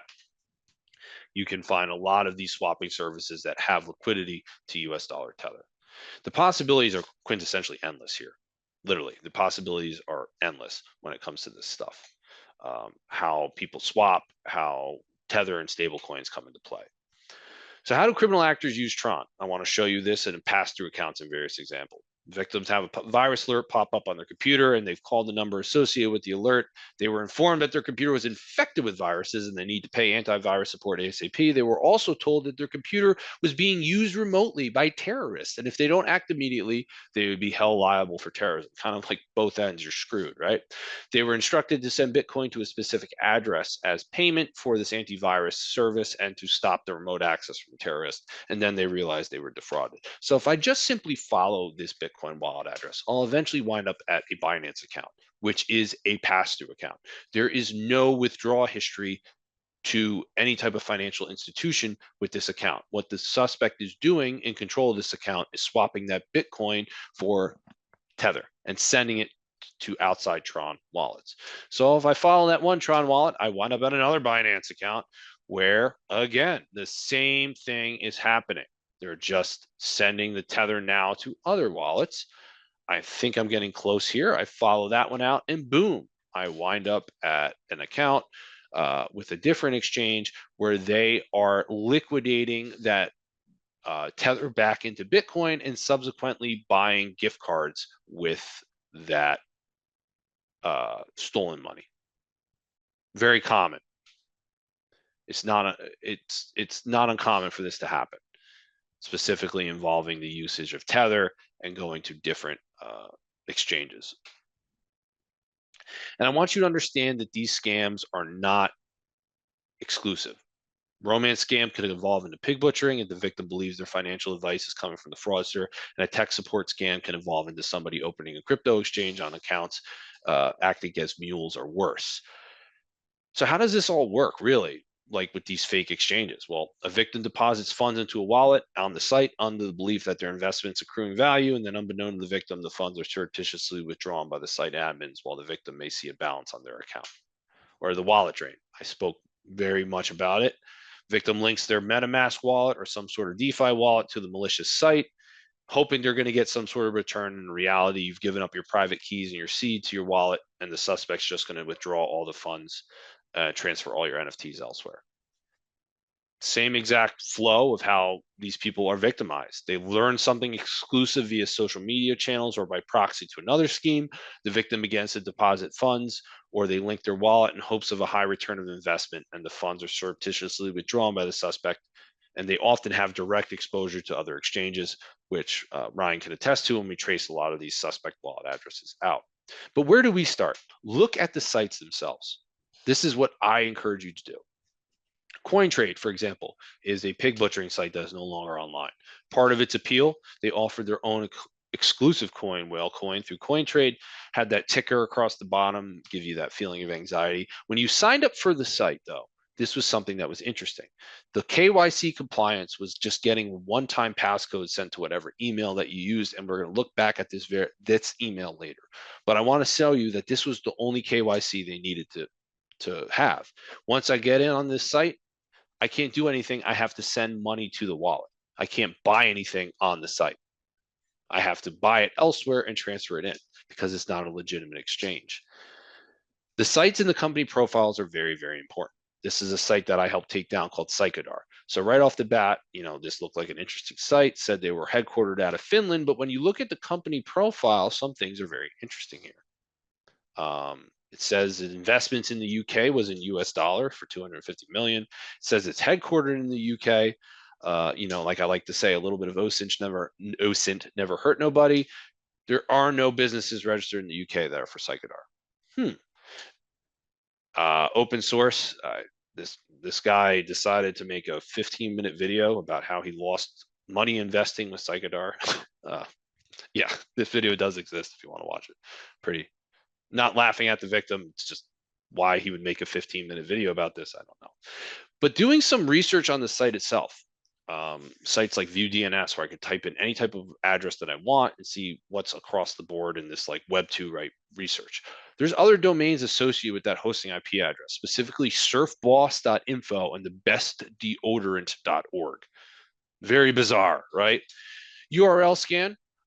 If I look at who has scanned this site before, as well as commonalities with the scanning of the site, we see that it's hosted on a specific server in the United States on Namecheap, which is, for those of you who are in this space, know Namecheap is usually associated with some sort of fraud when people are registering these sites online.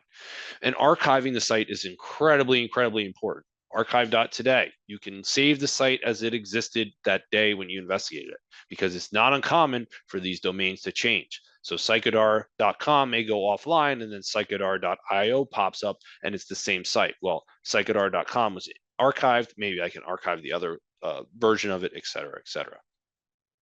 Sign up for these sites to see how they work. Just use good OPSEC. This is me signing up for Psychodar.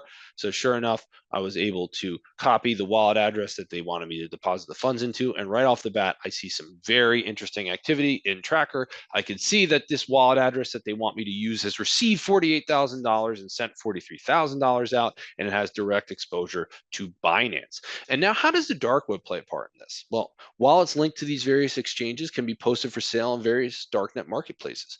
Compromised wallets with associated to KYC exchanges are incredibly desirable desirable. They're important components in money laundering.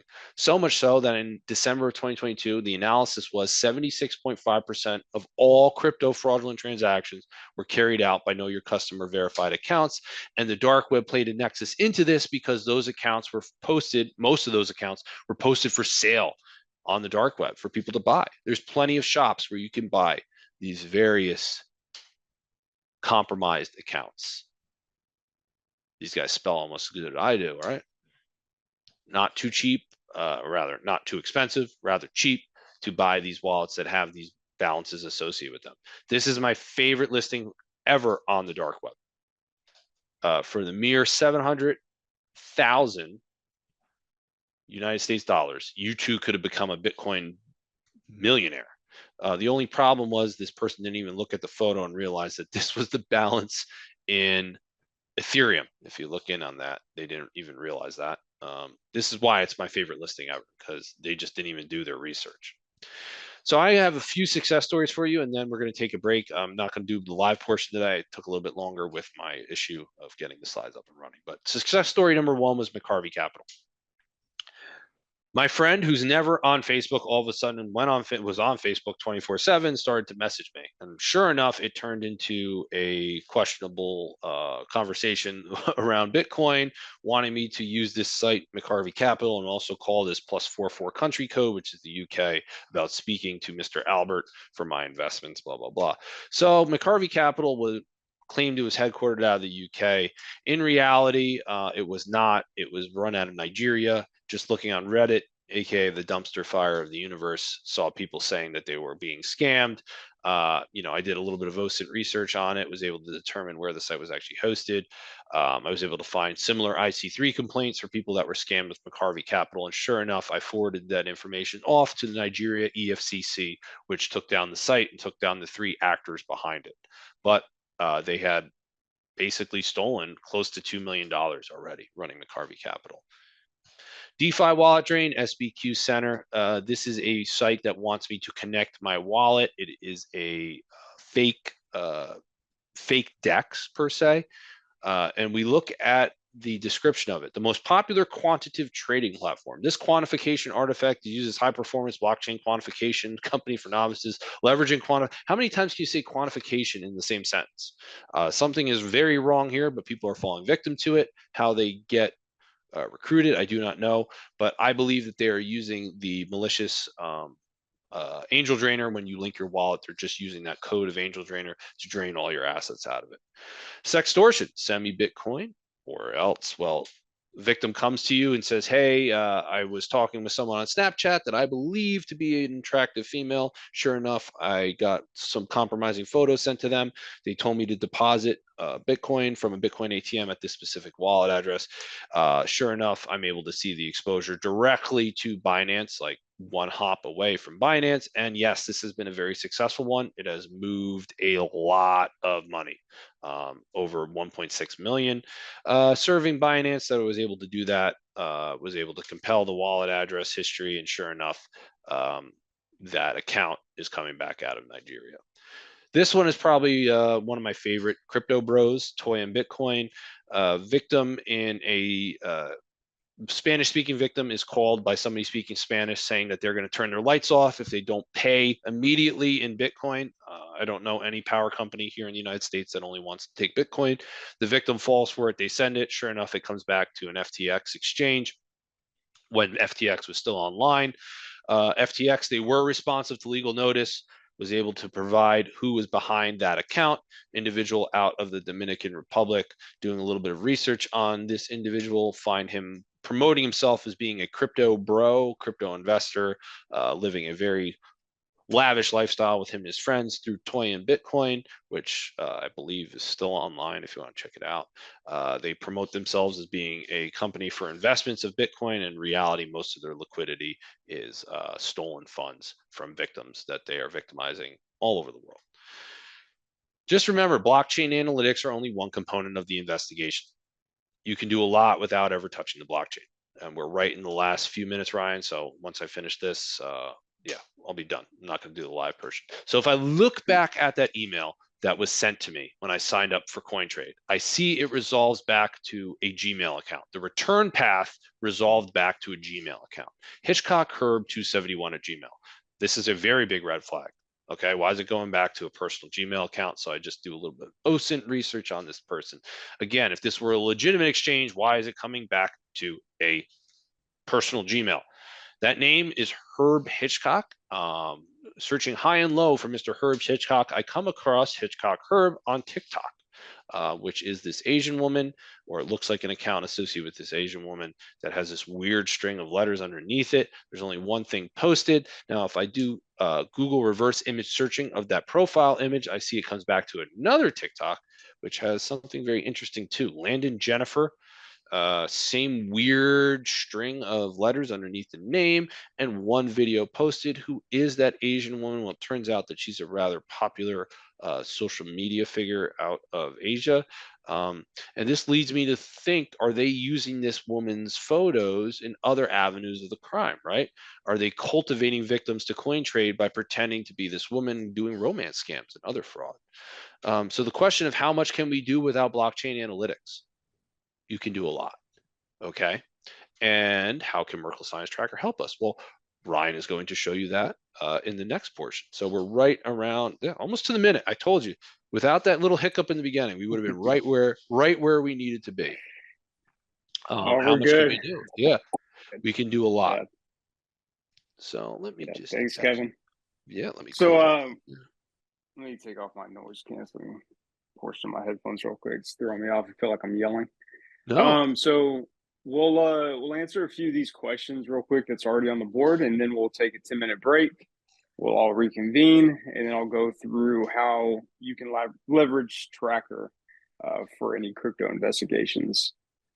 So the first one is from Catherine. Kevin, is there a central resource where we can access your publications? Not central resource per se, but if you just Google my name, or you go to like American Police Beat, FBI Law Enforcement Bulletin, et cetera, you would be able to find stuff that I've written rather quickly. Power of Google. And question from Penn. Penn, how are you doing? I'm glad you can make it. With the recent hacks across the globe, like the largest crypto exchange in India, Bazaar X. I'm pretty sure I butchered that, but you all know what I'm trying to say. How can Merkle Science prevent such occurrence? So short answer is we can mitigate a lot of risk, not necessarily through Tracker. Tracker is for deeper forensic investigation. So something has already happened, and now you're answering and trying to resolve it from that standpoint. We do have another solution called Compass. We actually have a webinar being held on the 7th that I'm going to go into Compass as well. That can mitigate a lot of risk and threats to an exchange. So when we're looking at risk profiles and different behavior of people that conduct exploits, frauds, and hacks, there's a certain behavioral profile. There's certain actions that they have across wallets and associated wallets, whether that's sanctioned activities or other illicit actors that have been identified. And through Compass, you can mitigate a lot of the risk and threats to prevent such occurrences from happening. It's not going to stop them all, especially as blockchain crypto evolve. People are going to come up with new ways to, hack, exploit, fraud, scam out of exchanges and, people. So, Ken, hopefully I answered your question, but of course, more than happy to talk to you further about it. And of course, we have the webinar on the 7th that we're going to go into a little further detail about that. What would define as a good ATM controls framework, and how would this differ from more traditional means buying crypto, i.e. OTC desks and exchanges? Ooh, that's a great question. Let's try to answer that one at the end of the webinar, because I feel it's, there's really no concrete definitive answer, more of like an opinion based of how we could do it. But that is a great question. That is a very good question. All We right, will so we answer that will later. hold on. Yeah, hang on, Yeah. fellas. Well, we'll get to that. That one's going to take a while to answer. What are the most accredited certifications you would recommend to become a cryptocurrency blockchain investigation specialist, recognized in most of the world and especially in law enforcement?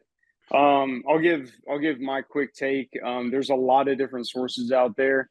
Merkle Science, we have a certification course for investigations. Kevin, I believe you offer courses as well, in investigations for blockchain and crypto. Yes, I There's do. a lot out Yes, there. but I don't necessarily have like some sort of standardized you take my 8-hour class or 16-hour class, you get a certification for attending the class. But in terms of like a CCI through the Blockchain Intelligence Group, a CDAP, I'm one of, at the time, only 60 people in the world that had that was through the Global Digital Asset Cryptocurrency Alliance.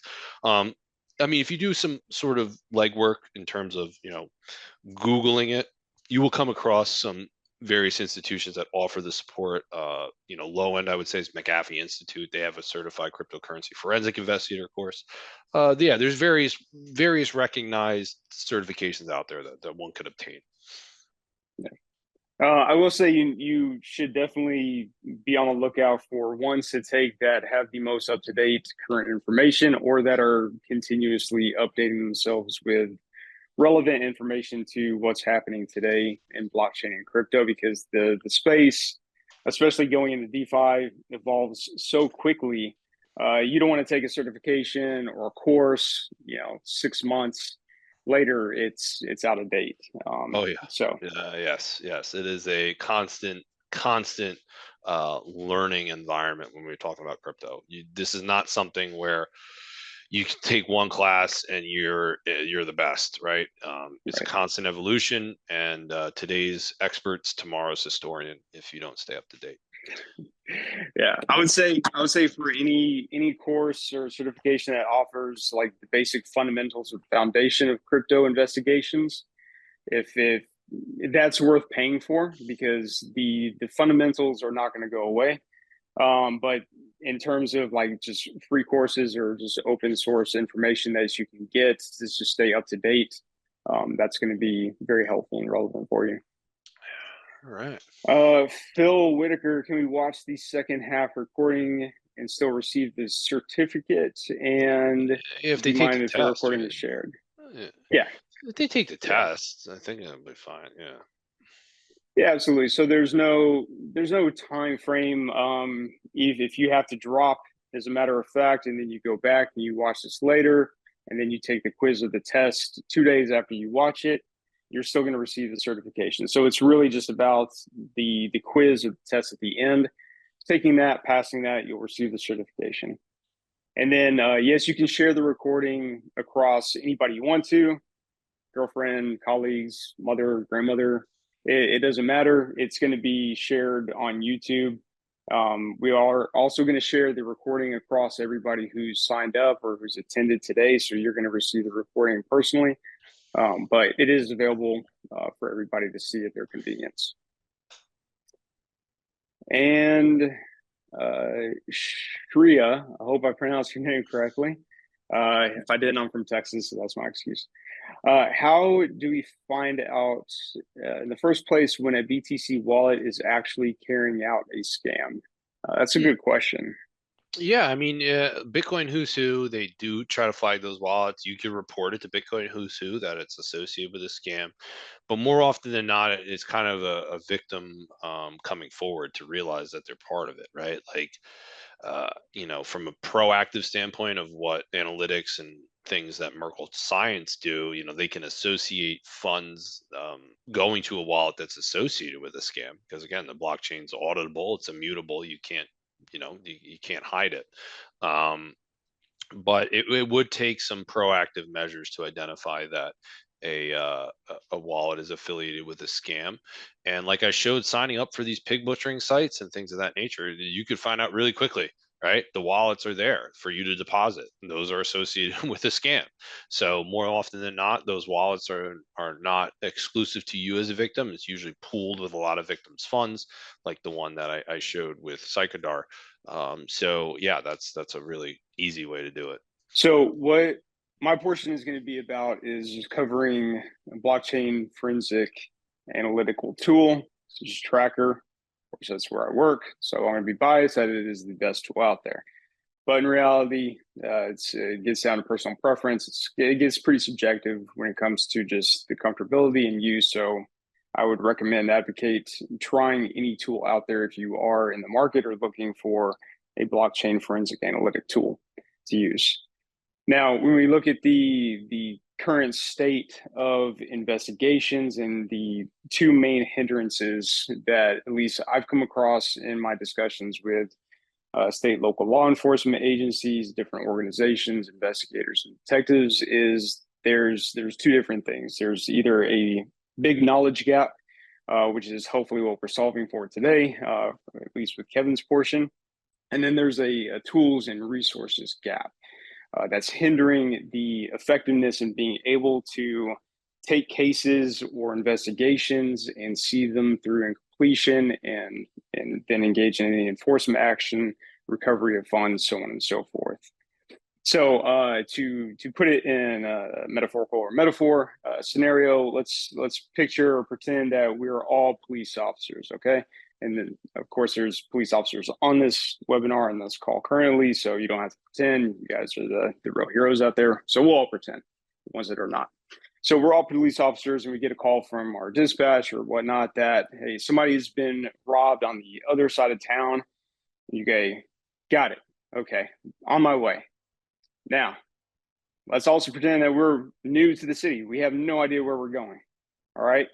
Let's also pretend that we don't have a car. So we're on foot and we have to walk aimlessly around the city until we find out where we're going. Yeah, let's also pretend we don't have GPS, because somebody out there is probably thinking, okay, let's just phone GPS, whatever. We don't have any of that. So we're walking around aimlessly. By the time we get there, the person that has done the robbing or the crime, they are long gone. They might be in another state by that time. Who knows? So what you would really want, ideally, is to have a car, fastest car out there. So you can get from point A to point B, and of course has a great GPS navigation system as well. So you know exactly where you're going. You can get there as quickly as possible. So that's really what a blockchain analytic tool such as Tracker is. It is your digital race car to get from point A to point B, wherever you need to go, point A to Z, whatever, as quickly as possible, in the most efficient and effective way possible. So that way you're not having to take as much time by manually going through different block explorers and different data sets and trying to piece together everything one at a time. And you know exactly what you need to do because all the information is there. So a blockchain forensic tool, such as Tracker, simply put, is just taking all of the data on chain and off chain against different exchanges, but it's taking all of the data around the assets, the wallets, the transactions, and it's consolidating it into one source. So that way you can look very quickly and understand what's going on with the investigation, the addresses, the transactions that you're looking at. So I'm going to get into the sharing portion. And Kevin, you mind giving me a confirmation that you can see my screen since you're the only one I can hear? Yes, sir. The Blockstream Explorer is right there. Awesome. All right, so let's look at what we're looking at from a perspective of we do not have a blockchain analytic tool. Kevin has already covered this. There are many different ways to conduct an investigation thoroughly and effectively without a blockchain analytic tool. But again, it goes into the knowledge perspective or the knowledge aspect and then the time aspect as well. From an investigation perspective, I don't have an investigation background. I'm not a detective. So take what I say with a grain of salt, but I am safe to assume that two main factors for a successful investigation is the speed in which it's conducted and the accuracy of the data or the information that you are getting pertaining to that investigation. So Kevin, if I'm way off on that, correct me if I'm wrong. But when it goes into the speed in terms of getting an investigation done, the longer you take, the more chances that there are for you to be far behind in the funds to go 7 different hops wallets away, going to different offshore exchanges, going into a privacy token even that you can't really track very effectively at that point. So the quicker that you're able to get on top of an investigation, get the data you need, the better off you are. So let's take it from the standpoint of you have an address, a Bitcoin address. You pop it into Blockstream Explorer. This is a very popular block explorer for Bitcoin specifically. But you have this address. This is the information you're getting. You're getting QR code. You're getting the transaction count that's showing 2, your outputs. And then you're seeing the details around this error page. Well, that's not great. But either way, everybody pretty much saw, you know, what we were seeing. There we go. It came back. Great. So what we're looking at is more or less a data dump. This is a lot of great information, but for the purpose of an investigation, there's only, you know, so much pertinent information out of all of this that we need, or that you would need to be successful in terms of moving forward. Now, every block explorer is going to have different structures, layouts, and even some different data that they do provide. But for the most part, they will provide the wallets that were being used, the transaction hashes, and then the assets that were being transferred or transacted with. Now, for Bitcoin, as you can see, we have several different outputs. We have multiple different inputs as well. So we're going to take this address, and we're going to pop it into Tracker.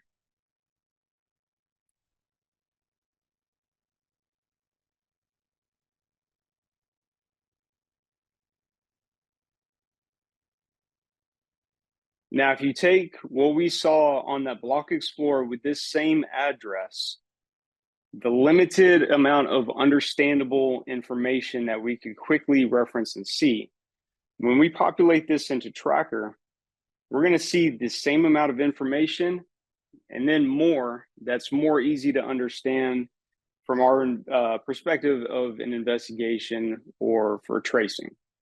So what we can see in this address, we can see the deposits, we can see the withdrawals, we can see if there's an active balance within this wallet, which there is not, and we can see the total amount that's been received, the total amount that's been sent, and the time frame, the duration of the activity of this particular wallet. So going from the very first transaction, going to the very last transaction that has happened, just in the summary. Now in the summary tab, what we can see are the different entities that this address has ever interacted with. Now, right off the bat, we can see just from this summary tab that they have been interacting with a Hexbot top scam. They've been also interacting with Cryptonator.com, which is a high-risk organization, high-risk exchange, and Hydra Market sanctioned OFAC entity. Now, we cannot see that information from any block explorer. So this provides much more simplicity into quickly being able to see relevant information for your investigation. Again, yes, you can use the block explorers, you can jump around and you can follow the transactions in the wallets, but it's not going to give you the same type of information that you can get out of a blockchain analytic tool.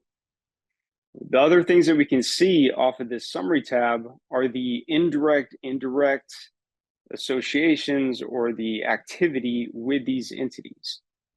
So if we look at this Hexabot scam, we can see that they've had all of the incoming funds from this particular entity or scam, the Hexabot top or Hexa scam, whatever you want to call it. That was a high profile scam that was used for Bitcoin. They just sent many different multiple transactions across many different wallets, as you can see here, into this wallet. Now, I can't see your faces, but I know somebody out there's jaw just dropped once they saw all this just automatically populated on the board. So what I did was I utilized our auto investigate feature. If we click on any of these entities, or the symbol on the left of any of these entities, we're going to see the complete pattern and the complete association, both from a direct and indirect standpoint, between our source wallet, or suspect or victim wallet, and the entity that we just did the auto investigation for. So we can see all of the funds going through there. I'm also going to do just a quick little orientation of other things that we're able to utilize using Tracker. So right now we're looking at the token value in these transaction lines. For BTC, because of the fluctuation so frequently with the value, if we're needing to just focus on the token amount, we can simply click this button here, and then we're just looking at the token amount, and we can track everything from that perspective versus the token value, which of course can fluctuate very drastically and very frequently. Not so much as it used to, but still. The other things that we can do is we can, just undo other activities we've done. That's great. And then we can also create super clusters, which I'll go into in a little bit. Then we can toggle full screen, show legends, so you actually understand what you're looking at. And just to summarize quickly what we're looking at right here, this circle with the attribution of the entity of all these addresses belonging to this entity. So any circle would be essentially a cluster, and then we will identify the different types of clusters. It's a blue solid line, that's a exchange that's associated with all the underlying wallets. And then we can also have clusters identified as you see in this circle here. What that's telling me is that even though we're looking at this particular address that we input, it's actually made up of other associated wallets that are owned by this same individual. So this same individual also owns these 3 separate wallets. The other information that we can do or see is we can just toggle the preferences or modify, what we're looking at on the dashboard. So we can look at curved links, straight links. Again, very subjective what you want to do, but sometimes it does get very cluttered. Sometimes the curved links are more beneficial depending on how much you have going on here. So it's not cutting through any of your other transactions or making things confusing. We can also look at date ranges, which is very important. So another benefit of using a blockchain analytic tool over a block explorer is most block explorers do not give date ranges. They don't give specific dates until you actually go into the transaction level. And so when you're quickly trying to filter for an exact transaction at a specific date or time frame, you can't really do that within the block explorer, not easily anyway, unless you're just sifting through multiple transactions and pages, because there's not a date range filter within the most block explorers, or most commonly used block explorers for that matter.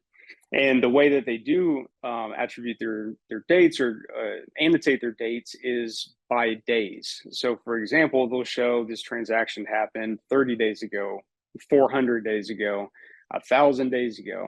That's not very helpful. That takes a lot of math that I'm not going to do in my head in terms of converting the amount of days to what that date would be that I'm trying to look for. So what we can simply do is look at the date ranges of these transactions, and then we can clearly see what we need to.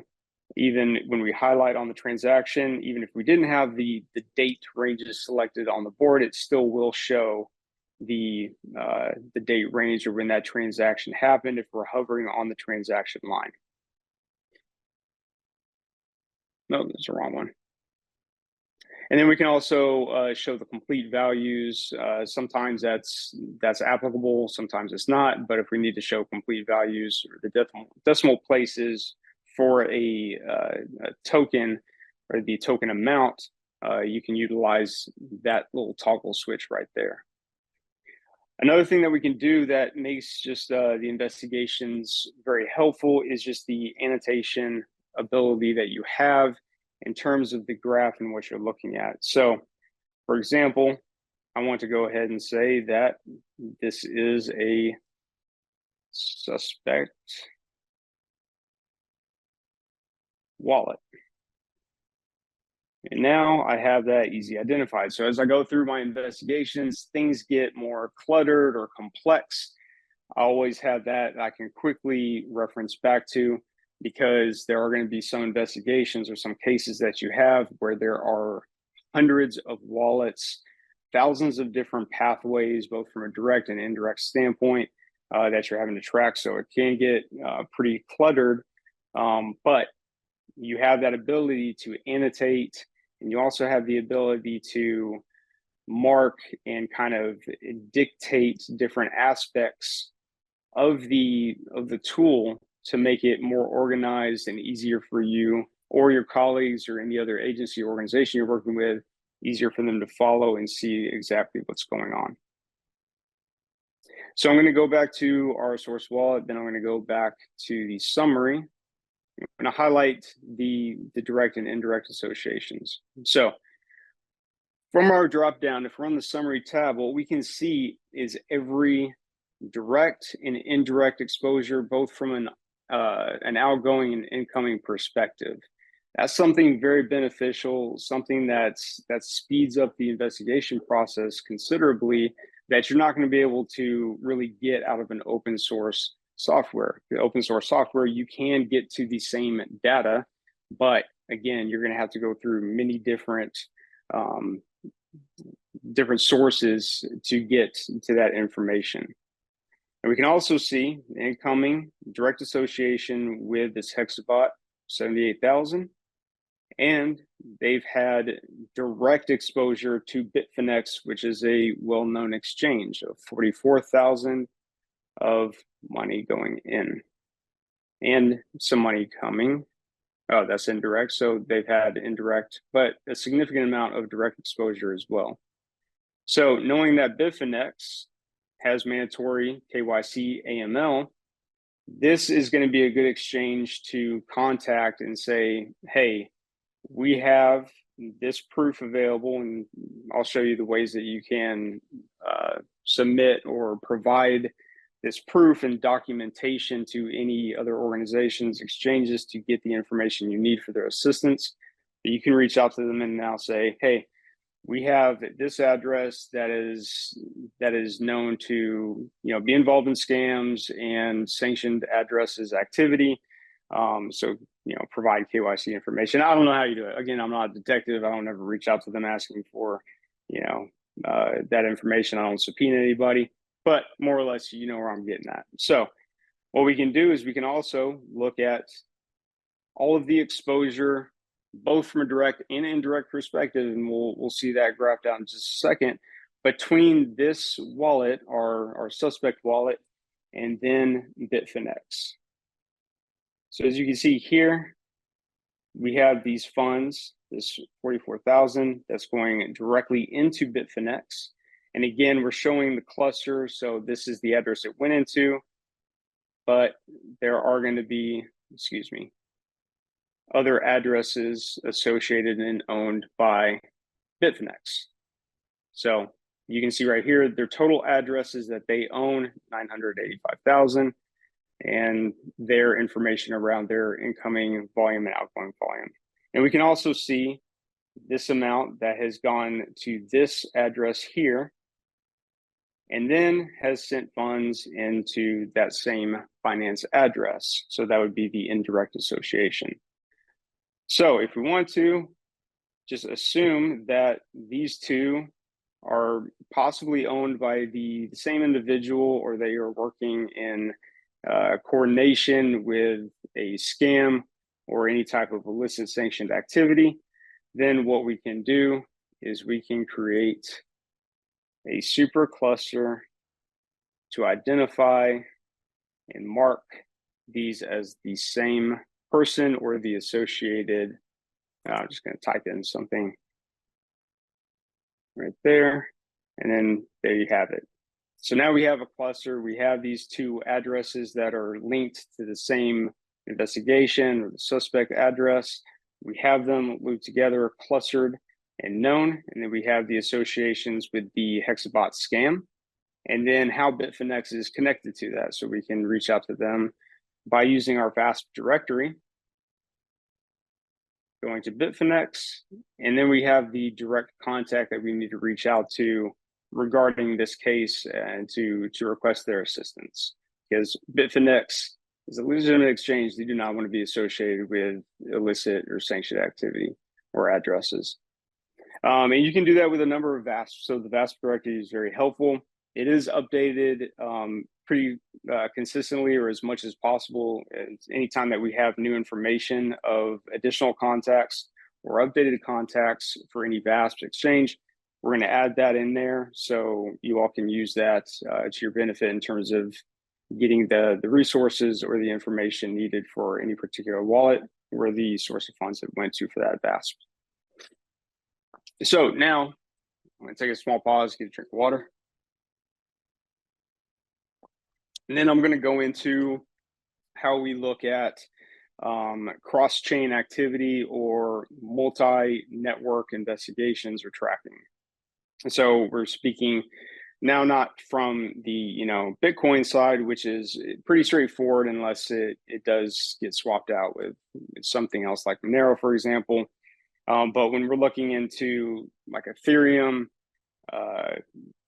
Polygon, Optimism, Arbitrum, like any of these EVM networks that are associated with each other in terms of being able to quickly move funds from one network to another, it can make investigations very complicated very quickly, because instead of having everything on one network, one blockchain, now you're having to go across to different networks and blockchains, each with their own block explorer, each with their own data set, and the way that they kind of annotate that data that you're able to quickly reference.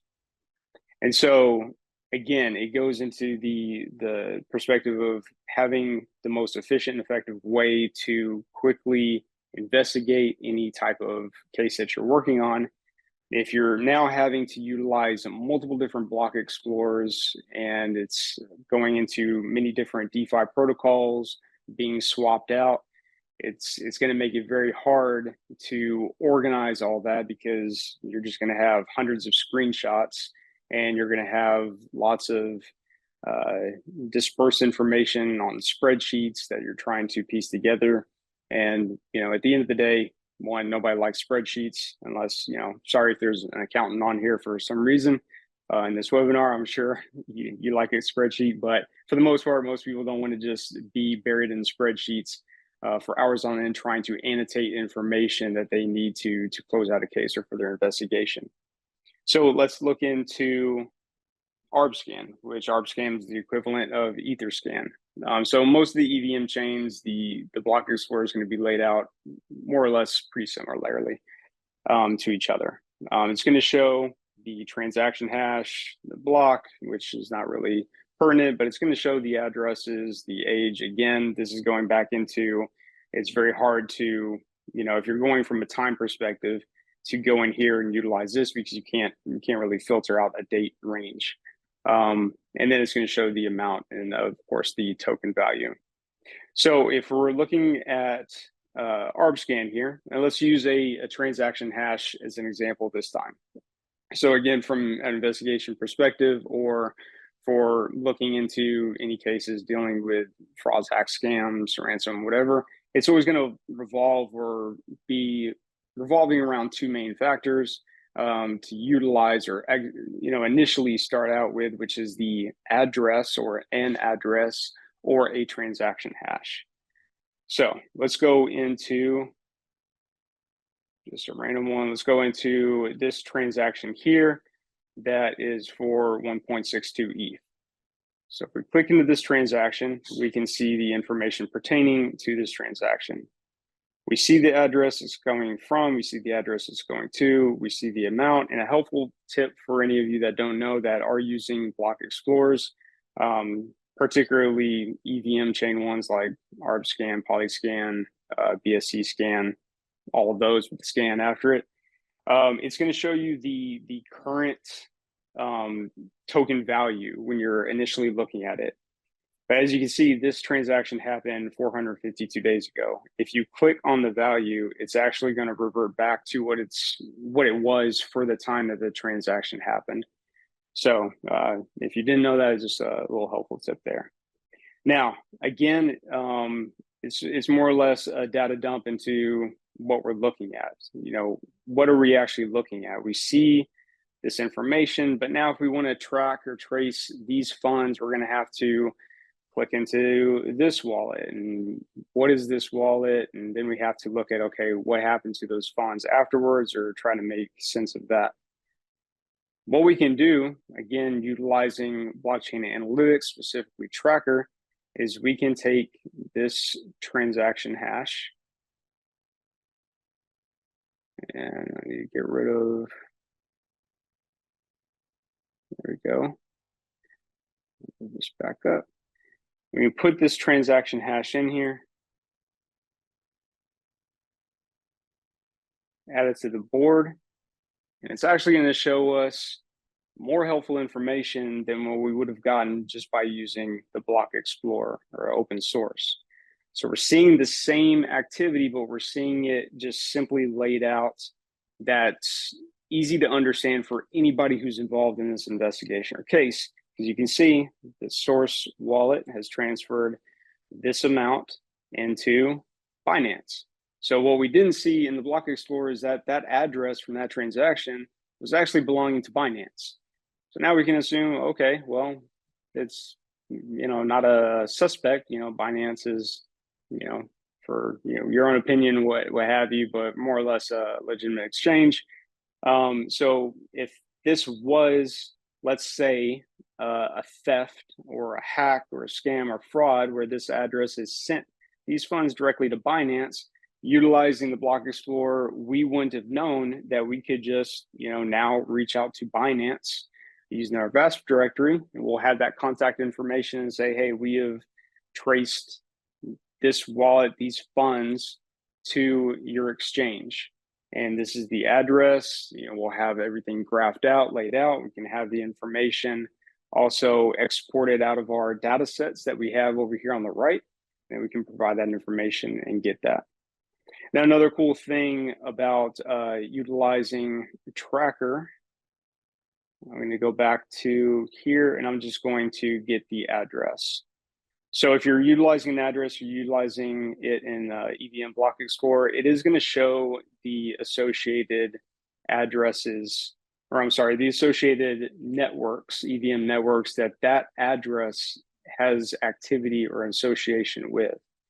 That is helpful, but again, then if you want to go into each one, it's going to take you to a different Block Explorer. Then you have to, you know, go through the tediousness of tracing the funds through different Block Explorers and then having to go through the different transactions.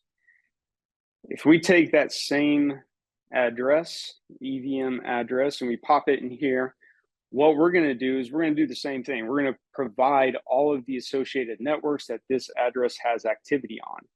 Now, if we know the network that we're looking into, we can simply just click on it and just add a single one to the board. If we have no idea, if we just are starting from an address itself and we have no idea what network we're looking into, we can add all of the networks onto the board very quickly. And now we have an easy way to just jump in and start looking into the details of this wallet activity. So I'm going to go further into what we're showing when we're looking into a wallet or an address within Tracker, the data. So we left off at the summary area. So we are going to, again, we're going to show a summary of the indirect direct exposure or activity between any entity that they've interacted with historically. We're also going to break it down further into the actual transaction level with the counterparties that have associated activity with that wallet.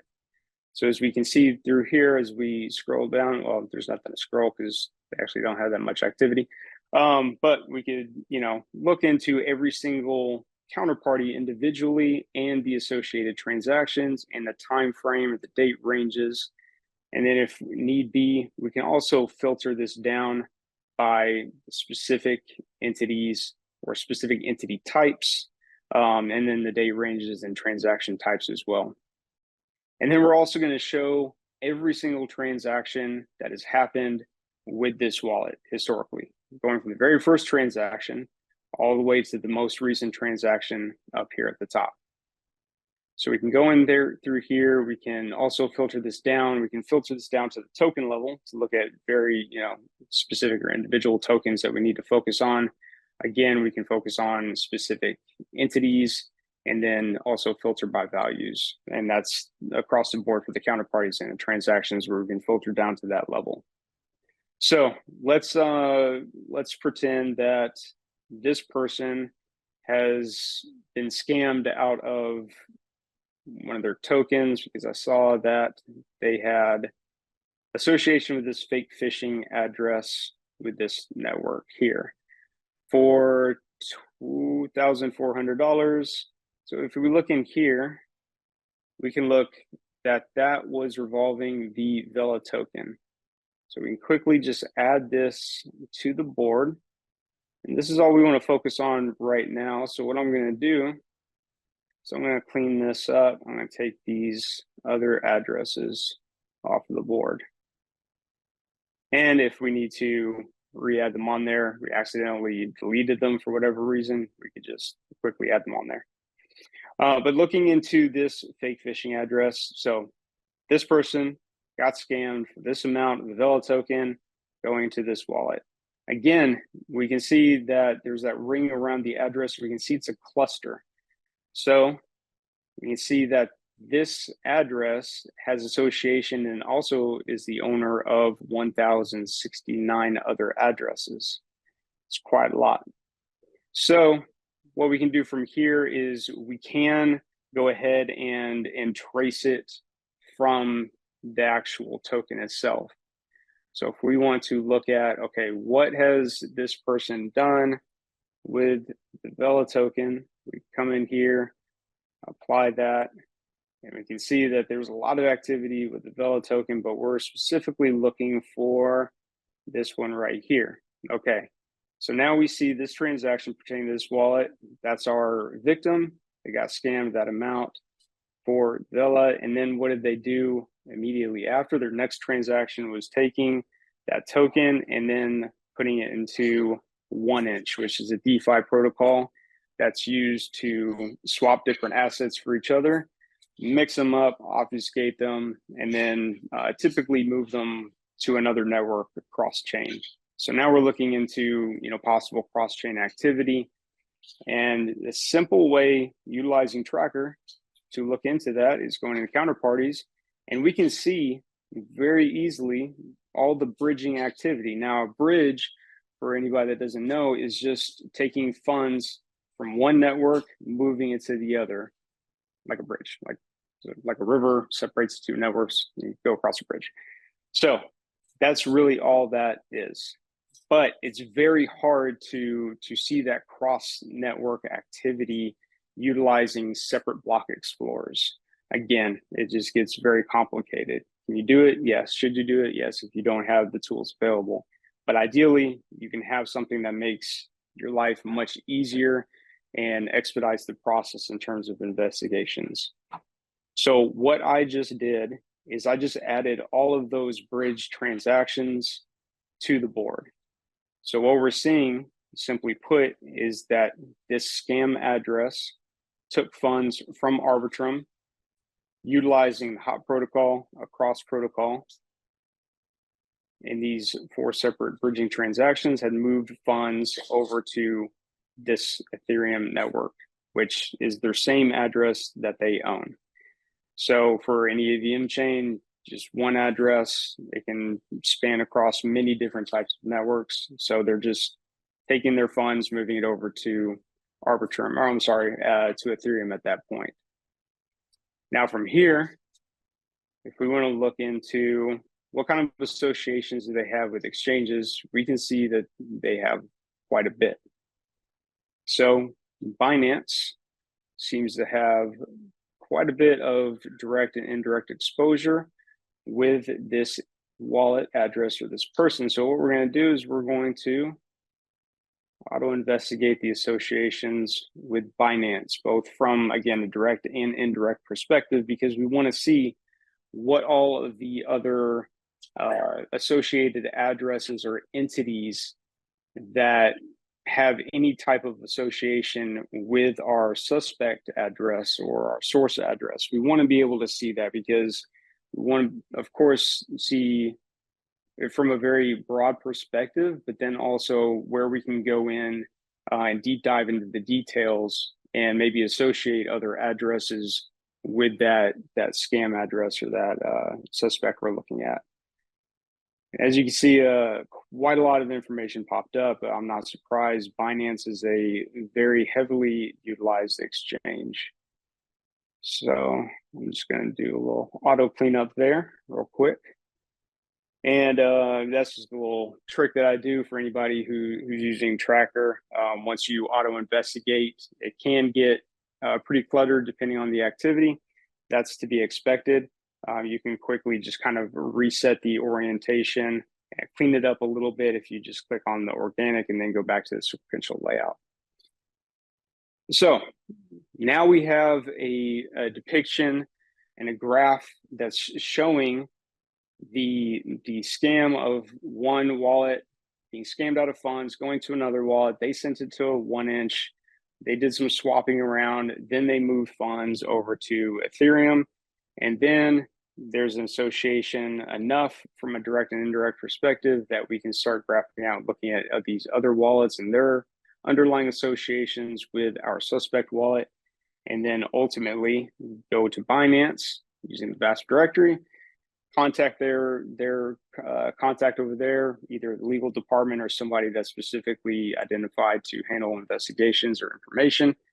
And then they can ideally help out in terms of freezing those funds or locking that wallet, providing that information around those suspects or the suspect that you have that you've already graphed out and provided information for. Now, when it comes to utilizing the graph and then data from Tracker, such as the information here regarding the counterparties, the transactions, and any of the token balances, timeframes, what you can do is you can do a file export. Now, you can either have a broad file export of all that information, or you can have it just with the filtered data. So you can filter it down to what you just need to focus on, or what your team or the prosecutor or the court, whoever you're needing to provide this information to, needs to focus on.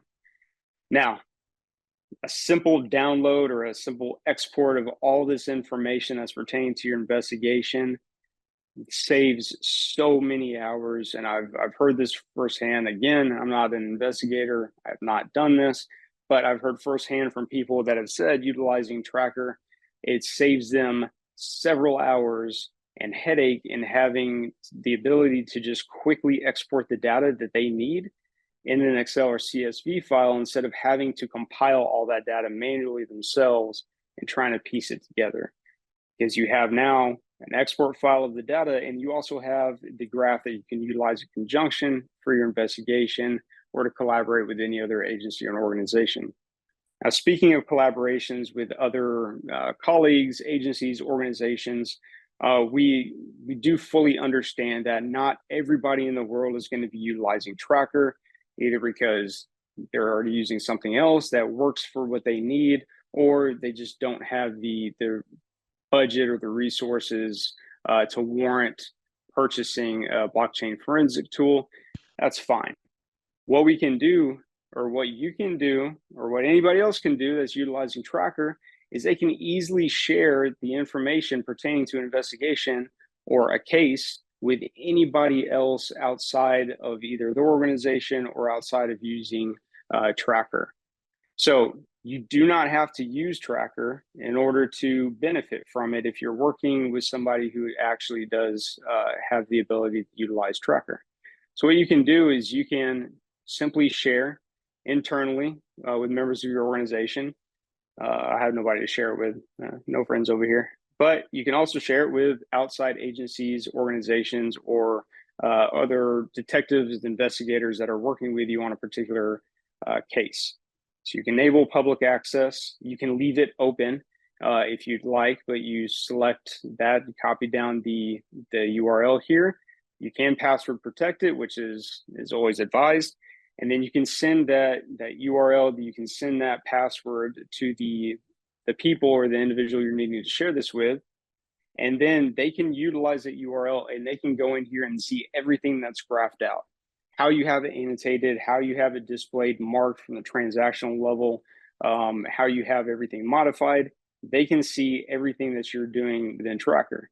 What they can also do is anytime that there's an update or anytime you modify or change anything, the next time they go in there, they're going to see those updates in real time. So it's in real time updating on both ends, of course, for you because you're using it, but also for other, agencies, other organizations, or people that you're working with. So then they can have that same level of knowledge and be just as helpful in terms of aiding in the investigation, more so than if they didn't have, any clue on what you were doing on your side utilizing Tracker.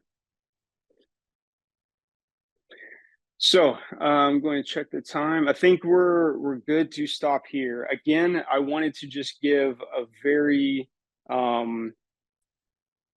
direct overview of the different aspects of Tracker and how you can leverage that for your own particular cases or investigations that you might need to look into. It was not supposed to be an episode of Forensic Files, so we weren't going to solve any cases here, but hopefully everybody still on the webinar was able to see how they could benefit from utilizing this in their own particular case. And if there is any further questions, or if there's anything in particular that you might be working on and you want to see specifically how Tracker could benefit you, feel free to reach out to me. Happy to jump on a call. But I think at this point, Kevin, we're good to go over the test and then also the investigator course that we have real quickly. You see, I'm sharing our contact info there at the end. Yeah. Yeah, nice. Go. Hopefully everybody took the test. It will be graded if you failed. Yeah, we're gonna come take your crypto license away. But if you want to go over the test, we can. Yeah, sure. Yeah, I'll well, you already put the link in there. So yeah, what I'm gonna do. You know what? I'll put it in again. Let me put it in there again just in case they didn't have it. Test was good. I'm glad some people took the test, right?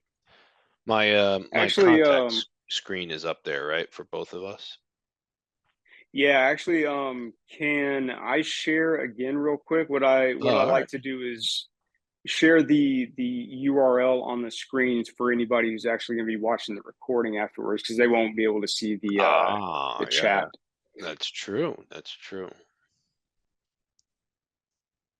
All right, let me go here. All right, so for anybody that is going to be doing this later, if you're watching the recording, there's the URL to take the quiz or test at the end, so you can then get your pretty certificate that you can put on LinkedIn or Frame or whatever you'd like to do with it. And I also wanted to just quickly touch on Merkle Science's Crypto Investigator certification. So if anybody is interested, there was that question about certifications that are relevant to what they're doing for crypto investigations. We have that here.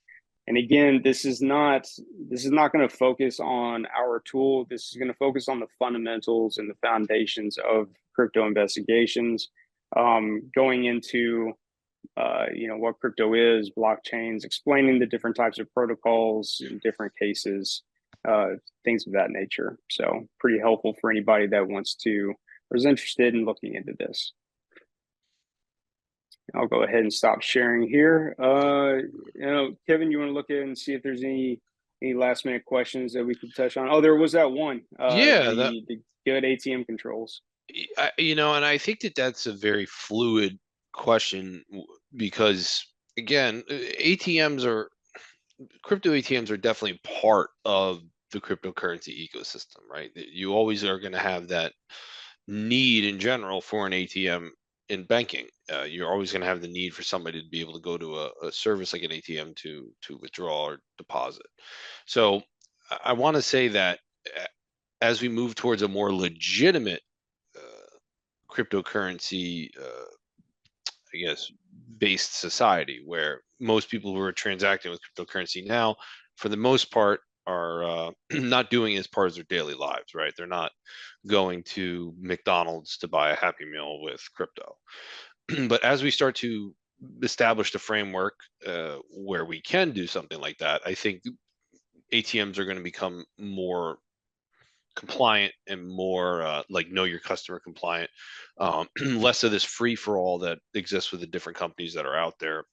And I also think that it's not just the ATMs in general, it's the various institutions, over the counter brokers, et cetera, en masse, that really need to get into lockstep for people to really get faith in cryptocurrency being a legitimate medium for which we do commerce. Because right now, I say this adage, and if you see me speak before, I wholeheartedly believe it, is that we're not even in the pregnancy. I mean, we're not even in the infancy of crypto. We're still in the pregnancy. We're still figuring out, you know, what the nursery color is going to be, where the crib's going to go. We're still trying to put that out there. And one of the things I'd like to bring up is just how we have evolved in the way that we pay with credit cards in general over the past 40 years, right? When I was little, you know, I'm 40 years old. So when I was in my youth, when we paid with a credit card, it went to the cashier and they swiped it over the dual ply carbon paper and they were given a receipt, and then that card was actually charged at a later time. It wasn't charged contemporaneous with the purchase. Then it evolved into the card being charged contemporaneous with the purchase with the swiping, right? And then it evolved into the insert the chip and enter the PIN, and then it evolved into the tap to pay, and then it evolved into the Apple Pay or Samsung Pay, where the card is on the phone. You don't even need the card anymore. So that is really an evolution that we have all witnessed, right? And as we move forward, where now more people are getting opted to pay with Venmo or Cash App versus cash, I think that as you know the next decade unfolds, we're really going to see how cryptocurrency is going to become not just this hub of investment, but actually utilized in daily commerce. And I think when that happens, that's really when there's going to be this conformity across the board, from the ATM companies, from the over-the-counter brokers, from all aspects of the cryptocurrency ecosystem. Agree. And I did see a comment from somebody saying the ATMs charging such high fees. Why would a genuine person be doing honest business with that ATM? Or basically hinting that they're all illicit activities. My opinion, Kevin, you probably have one as well, but my opinion is that that's not really the case. Personally, I'm a crypto native person. I'm heavily involved in DeFi and all those other aspects of crypto. Not rich, unfortunately, but I am still involved in it. I would never use a crypto ATM, but that doesn't mean that genuine people don't use them. I do see how when they were first coming out, the main reason for using them was for easy adoption or familiarity with people that are not associated with crypto, because they know how to use an ATM. If they are interested in crypto, they could utilize the ATM. Now, unfortunately, it is grown and expanded into a very central hub of illicit activity and scams. But there's also a lot of cases where people will fraud elderly or just unknowingly, people that they're just not, they're ignorant to crypto. They just don't have that knowledge, but they'll be scammed and frauded and ransomed into depositing money into these ATMs that they've never used before. And in doing so, they have to set up some kind of, account in doing that. So, those people, are not illicit actors or bad actors. They're just unfortunate victims. And the ATM is the tool that was used to victimize them. Yeah, and this is a prime example of ATM usage. When I was teaching to law enforcement components in Curacao, there was only one Bitcoin ATM on the entire island. and it is right at where the cruise ships get off. So, for example, if I am on a cruise and I can't get, my card is locked per se, or maybe something where I'm traveling and I'm not able to use my traditional instruments of payment, I could go to that ATM, and granted, yes, I'm paying a high fee there, but if I do have some crypto ATM holdings that ATM accepts, I can cash it out for the guilders, or I could cash it out for United States dollar there at that ATM. And is that a very minimal example, or something that would necessitate why we need crypto ATMs everywhere? Absolutely not. I'm just saying there's a legitimate reason for that ATM being where it is in Curacao. Now, St. Martin, there's ATMs everywhere. Like, I literally couldn't walk down the street without going to a grocery store that had a Bitcoin ATM. So, and St. Martin has more of a cryptocurrency facilitated criminal problem. So I think that, for like William brought up, yeah, those high percentage fees are, in my opinion, part of the reason why legitimate people that have holdings of crypto wouldn't use them. And yeah, it's very easy, like I explained in my part, to launder money with crypto in general, and it's easy with a Bitcoin ATM to launder cash. Very easy to do it. But I think, like, because of the state that we are in now, with crypto being this like small little fiefdom and not really implemented into the capabilities that cryptocurrency can do, I think that that's why we have this like these systems in place that they're highly exploited by both criminal actors and also people being victimized using those mediums. So hopefully within the next decade or so, we have a better, more stable environment with cryptocurrency. Fingers crossed. Yeah, no, I saw some. So did we get another question here? No, we answered that question. Well, Yeah, I think we're good. yeah, you know what, guys, if you want to reach out to me offline, if you're a little gun shy of the chat, or you have something that you need assistance with, I can help you. I answer tons of emails with people that reach out to me asking for assistance. I'm happy to do it. More often than not, people feel very very powerless in this area, especially if you're an investigator in law enforcement. You feel like there's nobody that really can help you, and then you have these people that act like this is some sort of dark arts, and if they show you what to do, then somehow they're going to become powerless, right? Like like the people who investigated the dark web back when the Silk Road was online, and then still run around, haven't probably been on the dark web since then, and say that they're experts and they know all the secret sauce of the dark web. It's like, it's not the way it works, right? The high tide does raise all the ships. If you need help, ask. You are only as good as the tool that you use, right?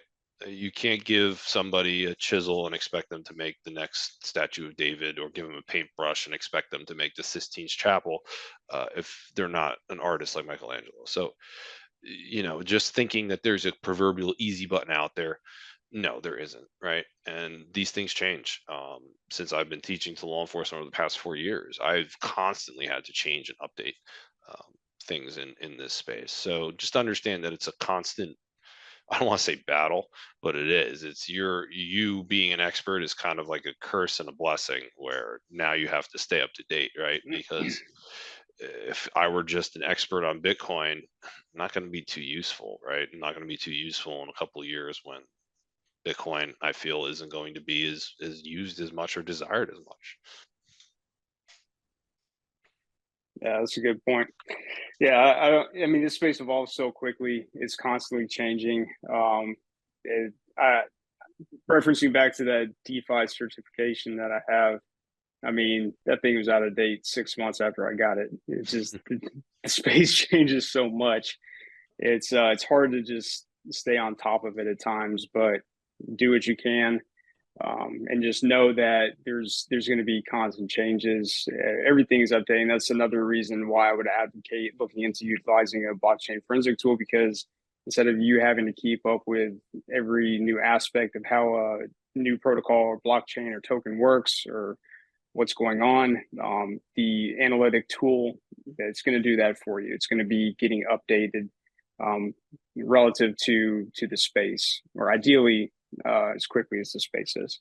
And I also think the fallout of the Bitcoin fog trial, for those who track that, followed that, you know, that basically called into scrutiny a lot of the tools that investigators are using, right? And just with the secret sauce of how these tools work. And again, there's a lot of things to peel back from what happened with that expert testimony from that individual. But more or less, you know, these tools are not manipulating the blockchain. Okay, they're ingesting data that's readily available from the blockchain. So what I always encourage you to do is, if you're ever providing this in any type of court order or any type of legal proceeding, is to provide what they can view openly on the blockchain. And then your graphing and what you did with whatever tool with Merkle Science Tracker explains the visualization of what they're looking at, right? Because again, these aren't creating any type of, it's not creating data, it's ingesting data, and it's using proprietary data sets for attribution and things of that nature that the tool ingests to give you that representation of where those funds went, to associate it as the Binance wallet. And the tools that I put in the chat for the people out there, like OKLink, Arkham Intelligence, the stuff that's free, of course, it's not going to do what Merkle Science Tracker does, but the data is still there and visible on those platforms. So that's me personally. That's something that I have felt is the most successful way that I can do this. And yeah, as long as you understand what the tool is doing, I think you'll be very successful with it. All right. Thank you everyone so much for attending. It's been great having you. I hope you all enjoyed it, and we will be sharing the recording with everybody after it's available. So that will go out directly to you, and then you can disperse it amongst any colleagues, anybody else interested in seeing it as well. Thank you guys. Thank you. Have a good one.